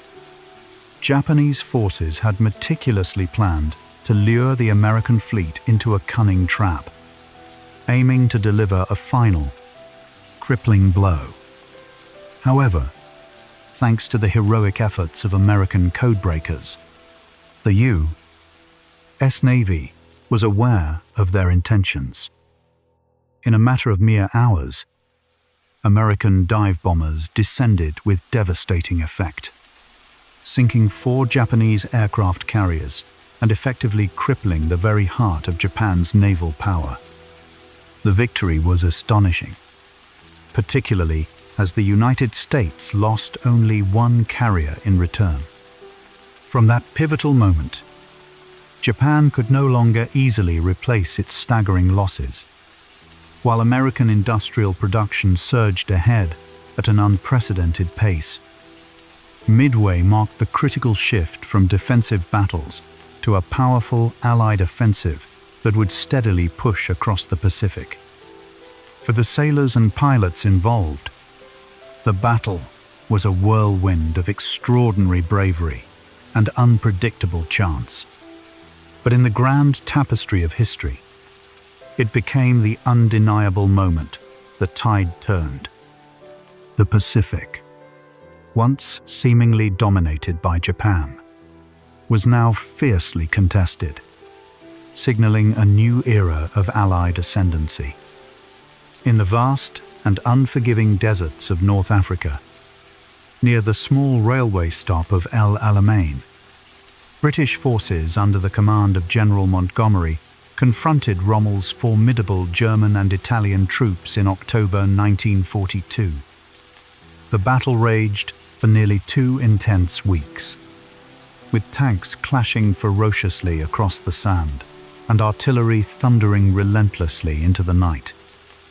When the smoke finally cleared, the Allies had secured a decisive victory. Winston Churchill famously declared, "Before Alamein, we never had a victory. After Alamein, we never had a defeat." The triumph at El Alamein forced the Axis powers into a humiliating retreat across North Africa, simultaneously opening the door for crucial Allied landings in Morocco and Algeria. El Alamein was far more than just a battle of tanks and guns. It was a profound turning point in morale.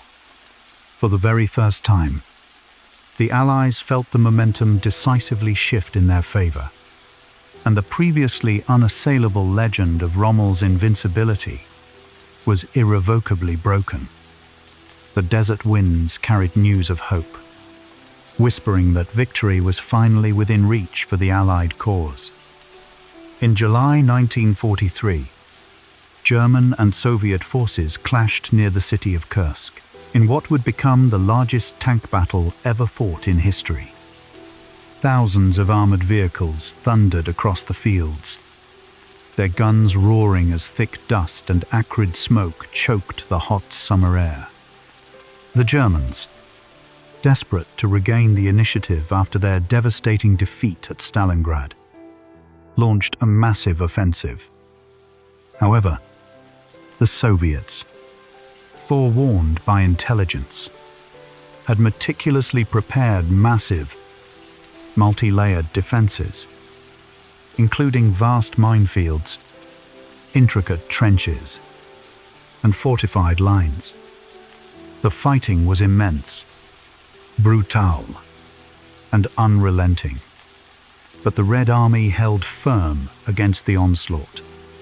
The German offensive ultimately collapsed, and from that moment onward, the Soviets maintained the undeniable upper hand on the Eastern Front.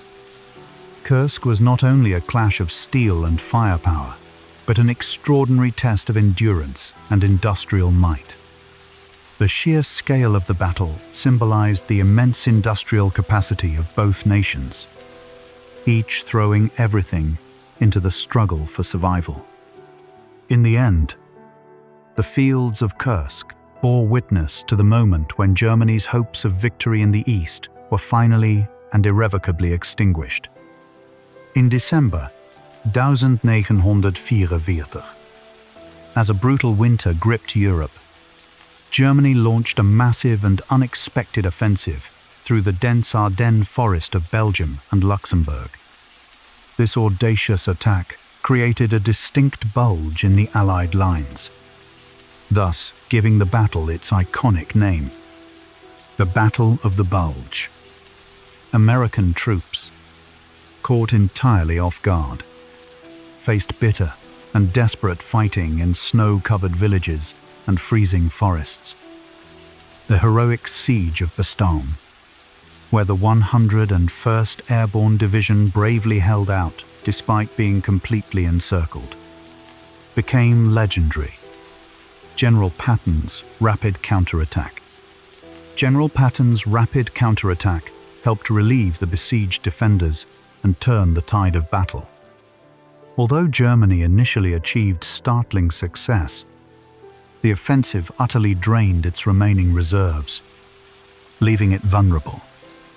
By January 1945, the Allies had regained all lost ground, effectively crushing the German advance. The Battle of the Bulge ultimately proved to be Germany's last major offensive in the West, a desperate, all-or-nothing gamble that failed catastrophically. For the soldiers who endured the brutal fighting in those freezing forests, it was a profound test of endurance, courage, and resilience during the war's final, bitter winter. Guadalcanal marked the first major Allied offensive in the Pacific. In August, o 1942, American forces executed a pivotal landing on the island of Guadalcanal in the Solomon Islands, initiating the first significant Allied offensive against Japan. This brutal campaign raged for 6 grueling months, fought amidst dense, unforgiving jungles and treacherous, shark-infested waters. Soldiers not only confronted a determined enemy, but also battled relentless malaria, gnawing hunger, and debilitating exhaustion. Crucially, control of the island's airfield became the linchpin, enabling Allied planes to dominate the surrounding seas and airspace. The struggle seesawed back and forth with savage intensity, as both sides suffered immense losses in ships, aircraft, and human lives. Ultimately, the Allies prevailed, securing the strategic island and effectively halting Japan's southward expansion. Guadalcanal transcended a mere battle for land. It was a profound clash of wills. This hard-won victory injected much-needed confidence into the Allies and signaled the decisive commencement of their long, methodical push across the Pacific, island by island, drawing ever closer to Japan itself. It powerfully demonstrated that the tide of war could indeed be turned, even in the most inhospitable and fearsome environments. Okinawa witnessed ferocious fighting in the shadow of Japan's home islands. In April, Omiya no Asute Patruzech, Shichinch, American forces launched a massive invasion of Okinawa, an island situated just a few hundred miles from the Japanese mainland. This became the largest and bloodiest campaign of the Pacific War, dragging on for nearly 3 brutal months. Japanese defenders, deeply entrenched in a labyrinth of caves and tunnels, fought with desperate, fanatical tenacity, while waves of kamikaze pilots unleashed suicidal attacks against Allied ships, attempting to repel the invasion. The human toll was staggering. Tens of thousands of soldiers and civilians perished, and entire towns were reduced to rubble. For the Allies, Okinawa was intended to provide a vital staging base for the projected invasion of Japan itself. However, the horrific cost in lives and resources raised profound questions about the feasibility and potential success of such a direct assault. The sheer ferocity of the battle undeniably influenced the later decision to employ atomic bombs that summer. Okinawa, a place where immense bravery and unspeakable suffering tragically coexisted, represented a grim, final chapter in the relentless island struggles that had come to define the Pacific War. Iwo Jima produced one of the war's most famous photographs. In February 1945, American Marines stormed the black volcanic sands of Iwo Jima, an island heavily fortified by Japanese defenders, which quickly became the site of one of the war's most intense and brutal battles. For weeks, soldiers fought through a subterranean labyrinth of caves, bunkers, and tunnels, enduring relentless and fanatical resistance. Amidst the horrific carnage, a singular moment was captured in an image that would become iconic. 6 Marines raising the American flag atop Mount Suribachi. This powerful photograph, taken by Joe Rosenthal, instantly symbolized the unwavering determination and profound sacrifice of those who fought. Although the battle claimed thousands of lives on both sides, the island's hard-won capture provided a crucial airbase for long-range bombers striking Japan. Iwo Jima remains etched in memory, not only for its strategic importance, but also for that single, potent image, a frozen moment of triumph and defiant hope amidst the smoke and ruin of one of the Pacific's fiercest battles. The Battle of the Atlantic spanned the entirety of the war, from 1939 until 1945, transforming the vast Atlantic Ocean into a continuous battlefield. German U-boats relentlessly hunted convoys laden with vital supplies destined for Britain, while Allied destroyers and aircraft worked tirelessly to protect these crucial lifelines.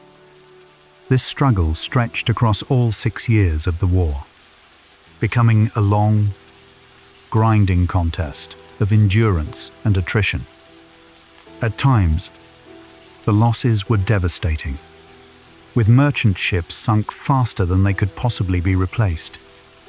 Sailors braved freezing waters, ferocious storms, and the ever-present, terrifying threat of torpedoes. Yet, slowly but surely, the tide began to turn. Crucial advancements in sonar technology, the deployment of longer-range aircraft, and sophisticated code-breaking efforts gradually tipped the balance in favor of the Allies. By the war's end, the U-boat threat was effectively contained, and the vital Atlantic shipping lanes remained open. The Battle of the Atlantic was not a single, decisive clash, but a drawn-out struggle fought in silence and shadow, where the very survival of nations depended on the unwavering courage of those who sailed its perilous waters. Burma's jungles became an exceptionally harsh battlefield.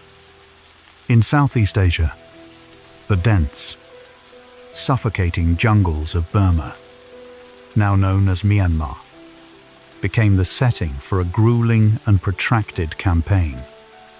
Allied and Japanese forces clashed through sweltering heat, torrential monsoon rains, and nearly impenetrable forests. Soldiers confronted not only enemy fire, but also endemic diseases, bloodthirsty leeches, and debilitating exhaustion. Supply lines proved immensely difficult to establish and maintain, and entire units struggled simply to survive in the unforgiving terrain. Local indigenous peoples, including the famed Chindits and Gurkhas, played vital, often heroic, roles, guiding troops through treacherous terrain and fighting with extraordinary bravery. For years, Burma was largely a forgotten front compared to the more publicized theaters in Europe and the Pacific. Yet it was absolutely crucial for keeping vital supply routes open to China. Victory came agonizingly slowly, at immense cost, with battles often won yard by hard-fought yard. The campaign in Burma powerfully demonstrated that the war was not confined to cities and seas, but also waged in remote jungles where the environment itself became an unrelenting and deadly enemy. Millions of letters traversed the front lines. In an age before instant communication, letters served as the indispensable lifeline that kept soldiers and their families intimately connected. Millions were penned during the war, carried by trains, planes, and ships across continents and oceans.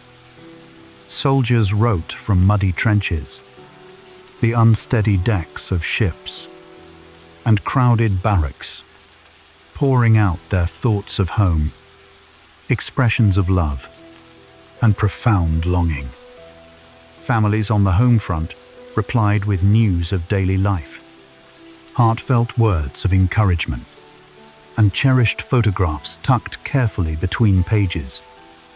Mail delivery, however, was far from certain. Letters sometimes arrived months late, or, tragically, never at all. Yet, each envelope carried an almost immeasurable weight of hope and connection. For countless individuals, the arrival of a letter represented the brightest moment in long stretches of hardship, a precious reminder of humanity amidst the brutal machinery of war. Even brief notes offered immense comfort, bolstering courage to face another day.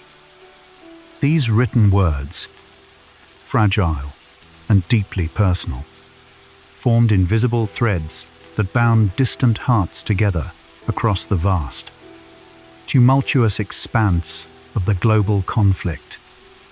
Wartime songs became anthems of hope. Music served as a constant companion to soldiers and civilians alike, offering much-needed escape and profound reassurance when the world felt profoundly uncertain. In Britain, the iconic voice of Vera Lynn carried across the airwaves, singing "We'll Meet Again," a poignant promise of reunion that comforted countless individuals separated by the war.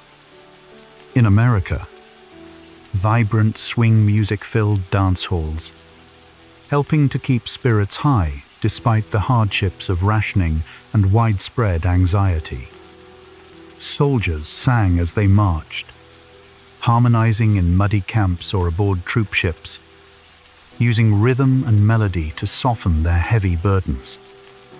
Even in occupied countries, quiet songs of resistance and patriotism secretly lifted morale and fostered unity. Music gave tangible shape to hope, reminding listeners that joy and resilience could indeed survive, even amidst rubble and ruin. For those who lived through the war, these songs became utterly inseparable from memory, forever linked with moments of fear, longing, and unwavering resilience. To hear them today is to hear the very heartbeat of a generation that endured unimaginable hardship with courage and found solace in the enduring comfort of melody. Blackout curtains darkened entire cities. To protect against relentless nighttime bombing raids, cities across the world, in London, Berlin, Tokyo, and countless others, were plunged into an enforced darkness. Blackout curtains meticulously covered every window. Streetlights were extinguished, and vehicles dimmed their headlights to mere slits of illumination. Even the faintest glow of a cigarette could potentially draw unwanted attention from the sky. Air raid wardens patrolled streets to rigorously enforce these rules, tapping on doors if even a sliver of light escaped through a crack. The absence of artificial illumination lent cities an eerie, dreamlike quality. Familiar streets transformed, becoming shadowy and strangely unfamiliar. For civilians, daily life was conducted in a perpetual twilight as they stumbled through darkened neighborhoods, always listening for the distant, ominous drone of approaching aircraft. The blackout served as both a crucial defense mechanism and a constant, chilling reminder of imminent danger. Yet, paradoxically, it also fostered moments of quiet intimacy. Families gathered closely by candlelight. Neighbors whispered under the vast expanse of the stars. And the night sky, finally freed of city glare, revealed constellations that had been hidden for many generations. Cigarettes became a soldier's solace. Among the items most deeply treasured by soldiers during the war were cigarettes. They were routinely included in rations, traded like valuable currency, and frequently smoked during precious moments of rest between battles. The simple ritual of lighting one offered a brief, yet profound, escape, a momentary pause that helped calm frayed nerves and fill long, anxious stretches of waiting. Photographs from the era often depict soldiers with cigarettes in hand, their smoke curling above helmets and out of trenches. For many, it was a way to steady trembling hands, to forge a sense of camaraderie with their comrades, or to temporarily ease the pangs of hunger when food was scarce. Cigarettes transcended every rank and nationality, uniting generals and privates alike in a shared habit that came to define the wartime experience. After the war, cigarette companies shamelessly capitalized on this powerful association. Though the devastating health consequences would only become clear decades later, during the war itself, however, cigarettes were less about addiction than about providing a tangible form of comfort, the fragile flame of momentary peace against the vast, encroaching darkness of conflict. Cartoons effectively spread political messages. Animation and illustration rapidly transformed into powerful tools of persuasion. During the war, governments strategically utilized cartoons to explain complex rationing systems, encourage citizens to purchase war bonds, and effectively mock the enemy. Familiar and beloved characters like Donald Duck, Bugs Bunny, and even Mickey Mouse made appearances in propaganda shorts, skillfully injecting humor into otherwise serious topics. Cartoons reached incredibly wide audiences, including children, making complex issues far easier to understand and remember. In newspapers and magazines, political cartoons often skewered enemy leaders, boosted public morale, and rallied crucial support for the war effort. Some caricatures became instantly iconic, exaggerating the features of dictators to make them appear either foolishly absurd or menacingly evil. This unique blend of humor and message proved incredibly powerful, skillfully softening the sharp edges of fear with laughter. While these cartoons often appeared light-hearted on the surface, they carried serious underlying intent, shaping public opinion, reinforcing national unity, and reminding audiences that the war was fought not only with weapons, but also with ideas and the stroke of a pen. Their lasting legacy vividly demonstrates how even art and laughter became an integral part of the arsenal of war. Christmas was celebrated even in the trenches. Despite the profound hardships and brutal realities of war, both soldiers and civilians resolutely clung to their traditions. Christmas, in particular, was observed whenever and wherever humanly possible. Soldiers on the front lines, far from home, decorated, small, makeshift trees with scraps of tinsel or improvised ornaments. Carols were sung softly in muddy dugouts, sometimes joined by comrades from distant homelands, creating a temporary sense of unity. On the home front, families exchanged modest gifts, often handmade with scarcity in mind, and shared meals of rationed food, artfully dressed up for the holiday. In prison-of-war camps, men found ways to carve toys or stage plays to mark the festive season. Though far from truly peaceful, these fleeting moments of celebration offered invaluable warmth and humanity amidst the cold, impersonal machinery of conflict. The holiday served as a powerful reminder to soldiers of home, of loved ones patiently waiting, and of the life they fervently hoped to return to. Even in the darkest and most bitter winters, Christmas lights, however small and fragile, flickered defiantly against the encroaching night, serving as poignant symbols of resilience and the enduring human spirit of joy. Radio broadcasts significantly boosted morale. The radio truly became the heartbeat of the war years, carrying vital news, powerful speeches, and beloved music across borders and continents. Families gathered intimately around their sets to hear their leaders speak, offering guidance and reassurance. Soldiers on the front lines eagerly tuned in to programs from home, yearning for a connection to their distant lives. In occupied territories, resistance groups secretly listened to banned broadcasts, gleaning precious information and hope. In occupied Europe, voices from the BBC bravely offered solace and defiance, breaking through enemy propaganda with messages of truth and encouragement. In America, popular shows like Command Performance played songs specifically requested by servicemen overseas, creating an emotional link back to home. Radio transcended oceans and front lines, connecting people profoundly separated by immense distance and danger.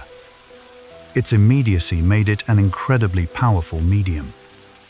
The mere crackle of a familiar voice across the airwaves could instantly change moods, inspire courage, or bring immeasurable comfort. For many, the distinctive sound of the radio became utterly inseparable from the memory of the war. A poignant reminder of how technology carried not only orders and crucial information, but also companionship, unity, and enduring hope. Posters encouraged secrecy with slogans like "Loose lips sink ships." Colorful, striking posters covered the walls of cities, factories, and schools, boldly conveying crucial messages about the war effort. One of the most memorable examples famously warned, "Loose lips sink ships," starkly reminding citizens that careless talk, even seemingly innocent chatter, could inadvertently provide vital information to enemy spies or saboteurs. Similar posters urged people to conserve fuel, invest in war bonds, and maintain robust industrial production. The artwork was often strikingly effective, featuring vivid colors, concise slogans, and dramatic imagery meticulously designed to instantly grab attention. For workers and families, these ubiquitous posters became an intrinsic part of the daily landscape, serving as constant visual reminders that everyone, regardless of their position, had a vital role to play. Though deceptively simple in their execution, they proved incredibly effective, successfully shaping public behavior and strengthening national unity. Their designs remain iconic today, meticulously preserved in museums and history books. More than mere propaganda, these posters constituted a unique visual language of the war, speaking directly and powerfully to the public in a perilous time when every word, every act, and every secret seemed to carry immense life or death weight. Sports continued despite the war, even amidst the profound chaos and destruction of wartime. The universal human love of games and athletic competition remarkably endured.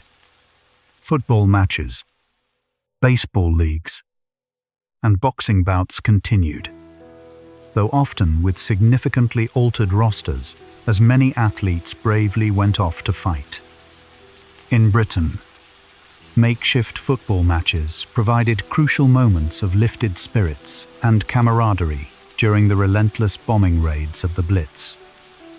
In America, baseball was widely described as vital to national morale, with President Roosevelt himself urging that the game continue, recognizing it as a welcome and necessary distraction from the anxieties of war.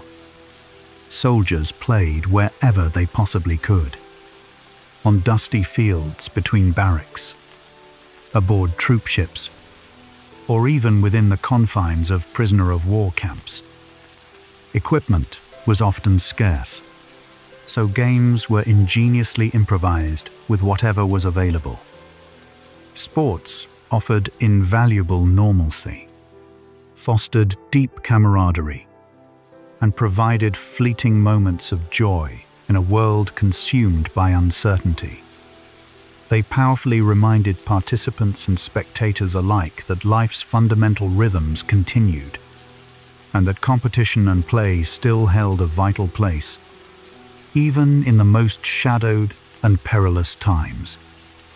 After the war, many athletes returned from service, carrying with them both the indelible memories of battlefields and the profound resilience learned on fields of sport. Hollywood actors joined the military. The glittering glamour of the silver screen did not prevent actors from bravely donning military uniforms. Iconic stars like James Stewart, Clark Gable, and Tyrone Power served honorably in the armed forces, trading luxurious film sets for the harsh realities of cockpits, ships, and distant battlefields. James Stewart, for example, flew harrowing bombing missions over Europe. Clark Gable served with distinction in the Army Air Forces, and Tyrone Power piloted cargo planes in dangerous theaters of war. Their dedicated service deeply inspired fans across the nation, powerfully proving that fame and celebrity did not exempt anyone from the call of duty. Other figures, like the indefatigable Bob Hope, supported the war effort through entertainment, tirelessly traveling to perform for troops around the world. For soldiers far from home, seeing these familiar faces brought a much-needed boost to morale, effectively bridging the vast gap between the escapism of Hollywood and the brutal hardships of war. The active participation of these prominent actors lent the conflict a strangely personal dimension, profoundly reminding audiences that even those who seemed larger than life were willing to share equally in the ultimate sacrifice.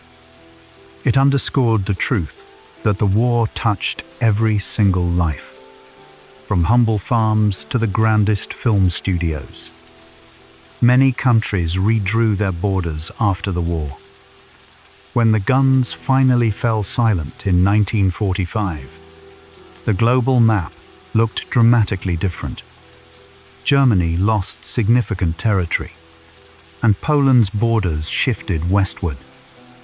The Soviet Union absorbed vast lands in the east, while numerous countries across Eastern Europe swiftly fell under its sphere of influence. In Asia, colonies once held firmly by European empires began their own fierce struggles for independence, signaling the dawn of decolonization. These changes were far more than just abstract lines on a map. They represented profound upheavals for millions of people who suddenly found themselves living in a different nation without ever having left their homes. Families were tragically divided. National languages shifted, and new governments rose to replace old ones. The post-war redrawing of borders irrevocably reshaped cultures and national identities for generations to come. It served as a stark reminder that war does not simply end with signed treaties. Its profound effects linger in the altered landscapes of human life, in the maps children learn, and in the homes left behind forever. The Marshall Plan helped rebuild Europe. After the unparalleled devastation of the war, much of Europe lay in utter ruins. Cities were extensively bombed out, vital industries destroyed, and millions of people left homeless and displaced. In 1947, the United States launched the Marshall Plan, an ambitious and unprecedented program of economic aid designed to help rebuild these shattered nations. Billions of dollars flowed across the Atlantic, meticulously funding the construction of new factories, railways, and housing. The plan also strategically aimed to prevent the spread of communism by fostering widespread stability through economic prosperity. For ordinary Europeans, this meant tangible improvements: bread on the table, jobs returning in the factories, and the slow, arduous return of normal life. Streets, once choked with rubble, began to echo with the sounds of active construction, and a renewed sense of hope gradually replaced pervasive despair. The Marshall Plan is widely remembered as one of the most generous and far-sighted acts of post-war policy, shaping not only European economies, but also forging crucial geopolitical alliances. It powerfully demonstrated that even after immense destruction, International cooperation and sustained aid could indeed help heal a continent broken by years of brutal war. Germany was divided into 4 zones of occupation. Defeated and utterly exhausted, Germany was formally carved into 4 distinct zones of occupation. In 1945, the United States, Britain, France, and the Soviet Union each controlled a section of the vanquished nation, with Berlin itself, despite lying deep within Soviet territory, also divided into sectors. Initially, this arrangement was intended to be temporary, a pragmatic means to manage reconstruction and demilitarization. However, tensions quickly escalated between the former wartime allies, and the division inexorably hardened. The Western zones eventually merged to form the Federal Republic of Germany, West Germany, while the Soviet-controlled zone became the German Democratic Republic, East Germany. Berlin, physically split by imposing walls and barbed wire, became the stark, enduring symbol of the burgeoning Cold War.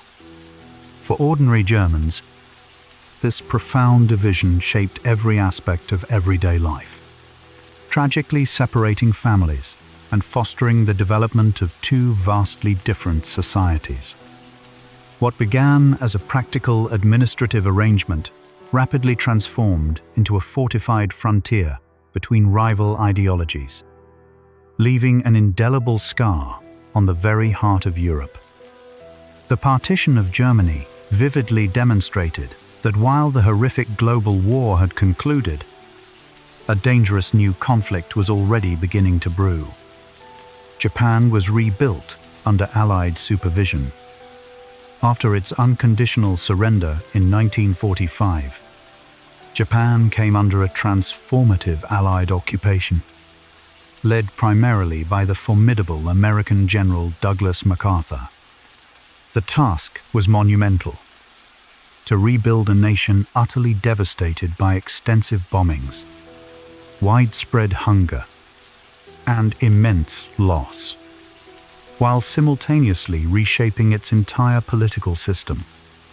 Sweeping new reforms introduced a democratic framework, granting rights and freedoms that had long been denied to the Japanese populace. Land was equitably redistributed.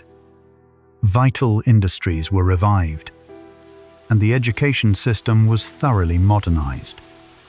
Concurrently, Japan famously renounced war, adopting a new constitution that explicitly forbade the maintenance of an aggressive military.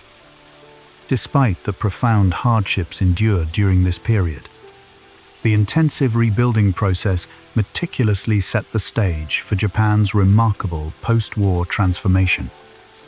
Within a single generation, the country would emerge as one of the world's leading economies, a powerful symbol of resilience, innovation, and renewal. For the Japanese people, the years of occupation were both exceptionally difficult and profoundly transformative, blending deep sorrow with a burgeoning sense of hope. Their experience remains one of history's most striking and inspiring examples of how a nation can rise again, stronger and more vibrant, from the ashes of destruction. War crimes trials were held at Nuremberg and Tokyo.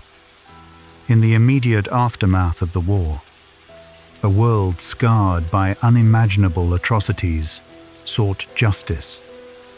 At Nuremberg, Germany, leading Nazi officials were subjected to groundbreaking trials for crimes against humanity, war crimes, and crimes of aggression.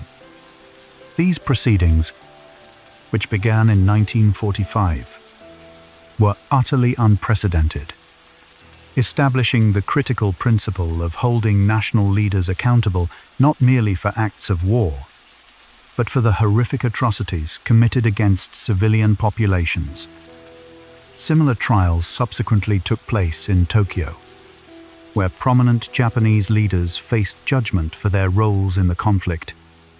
These tribunals meticulously exposed the full horrors of the Holocaust, massacres, and numerous other unspeakable crimes, meticulously placing them into the permanent historical record. While not every perpetrator was brought to justice, the fundamental principle was firmly established. Individuals, even heads of state, could and would be held personally responsible under international law for their actions. The trials were somber, often harrowing, but they unequivocally marked a pivotal turning point in human justice, standing as a solemn promise that the world would remember, and that such heinous crimes would never again pass in silence. Millions of veterans returned to civilian life. When the war finally ended, millions of soldiers, sailors, and airmen returned home from every corner of the globe. For some, it was a joyous, tearful reunion with families after years of agonizing separation. For countless others, however, it proved to be an immensely difficult transition, as the profound experiences of combat had left deep, often invisible, scars.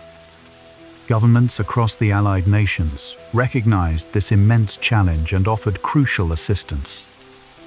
In the United States, the landmark GI Bill provided invaluable education and housing benefits, empowering veterans to rebuild their futures. In Britain and elsewhere, similar programs were launched, all aimed at reintegrating those who had served back into civilian society.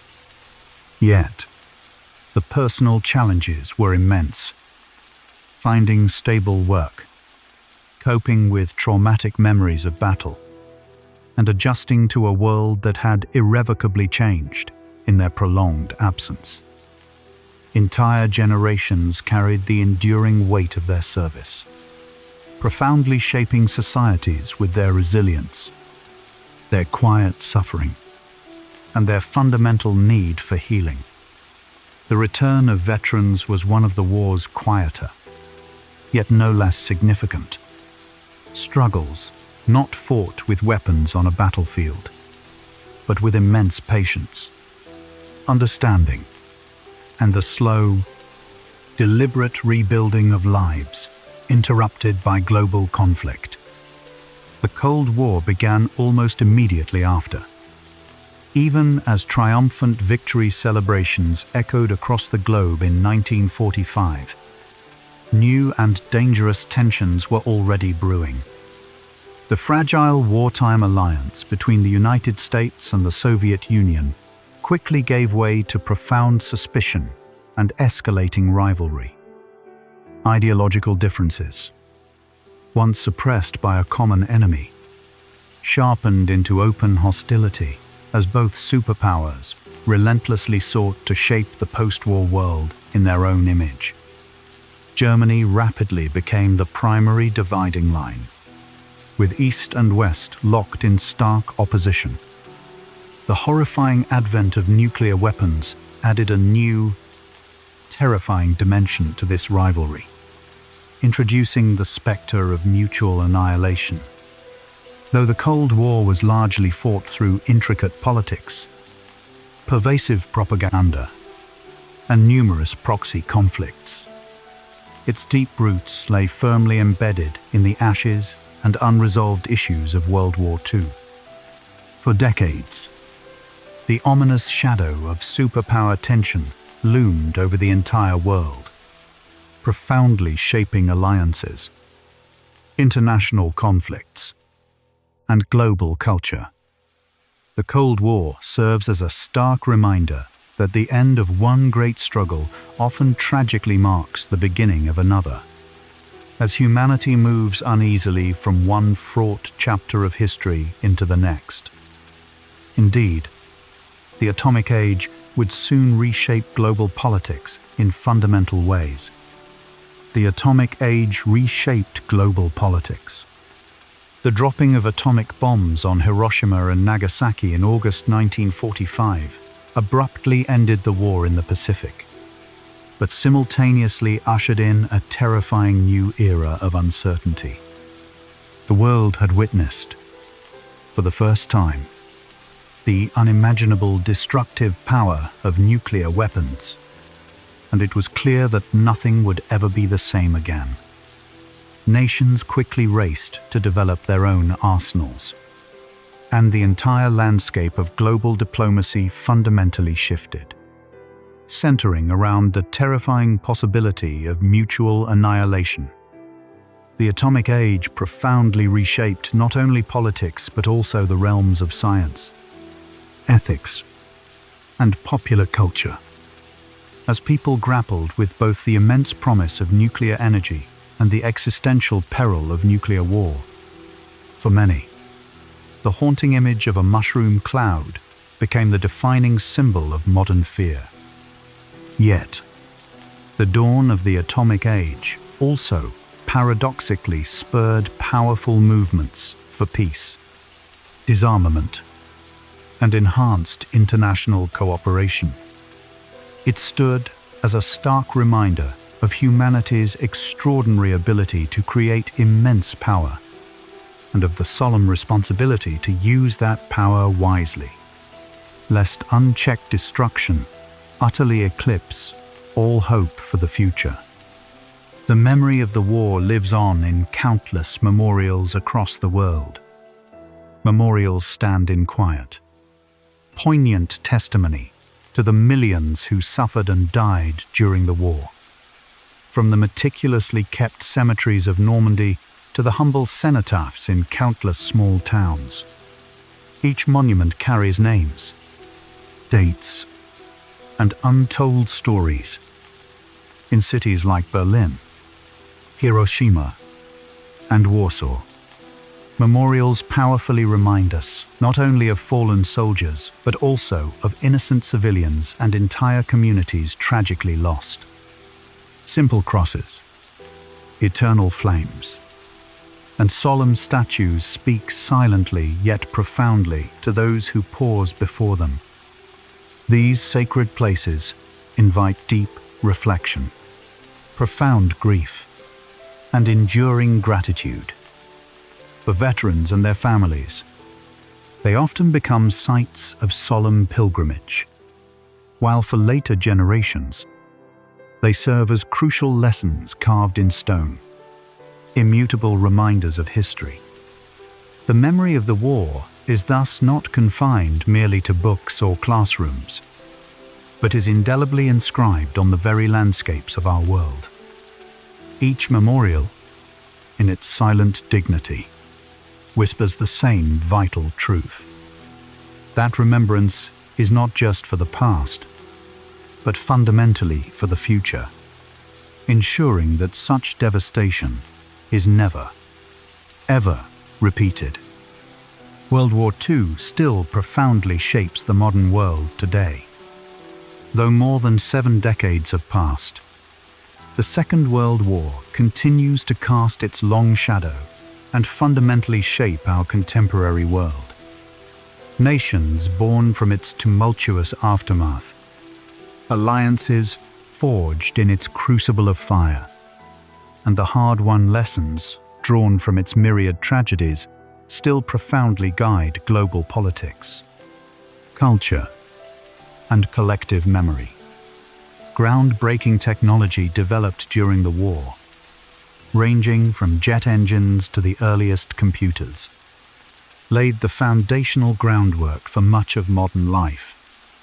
The United Nations, purposefully created to prevent future conflicts, remains central to international dialogue and cooperation. Families across the globe still trace their personal stories back to those turbulent years through the bravery of their ancestors, the tragic loss of loved ones, or the displacement of entire communities.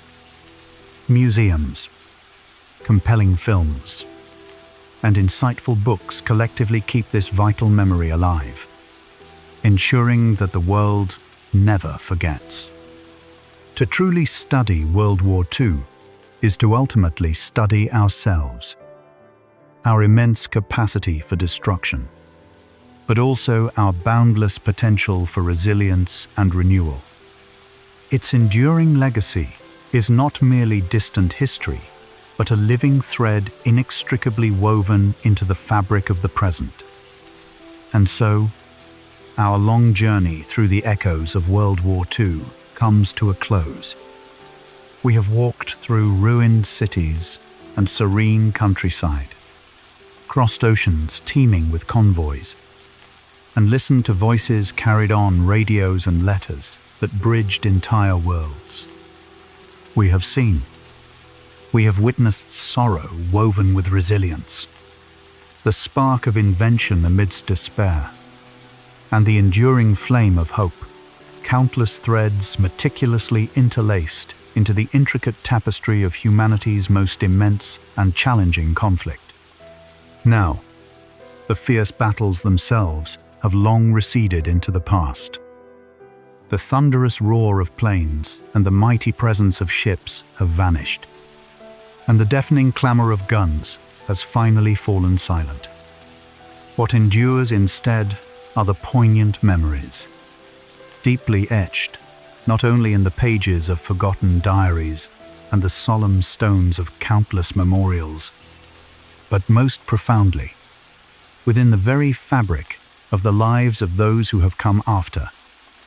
To reflect upon these echoes of the past is not to linger morbidly in darkness, but rather to honor the sheer resilience and endurance of the human spirit.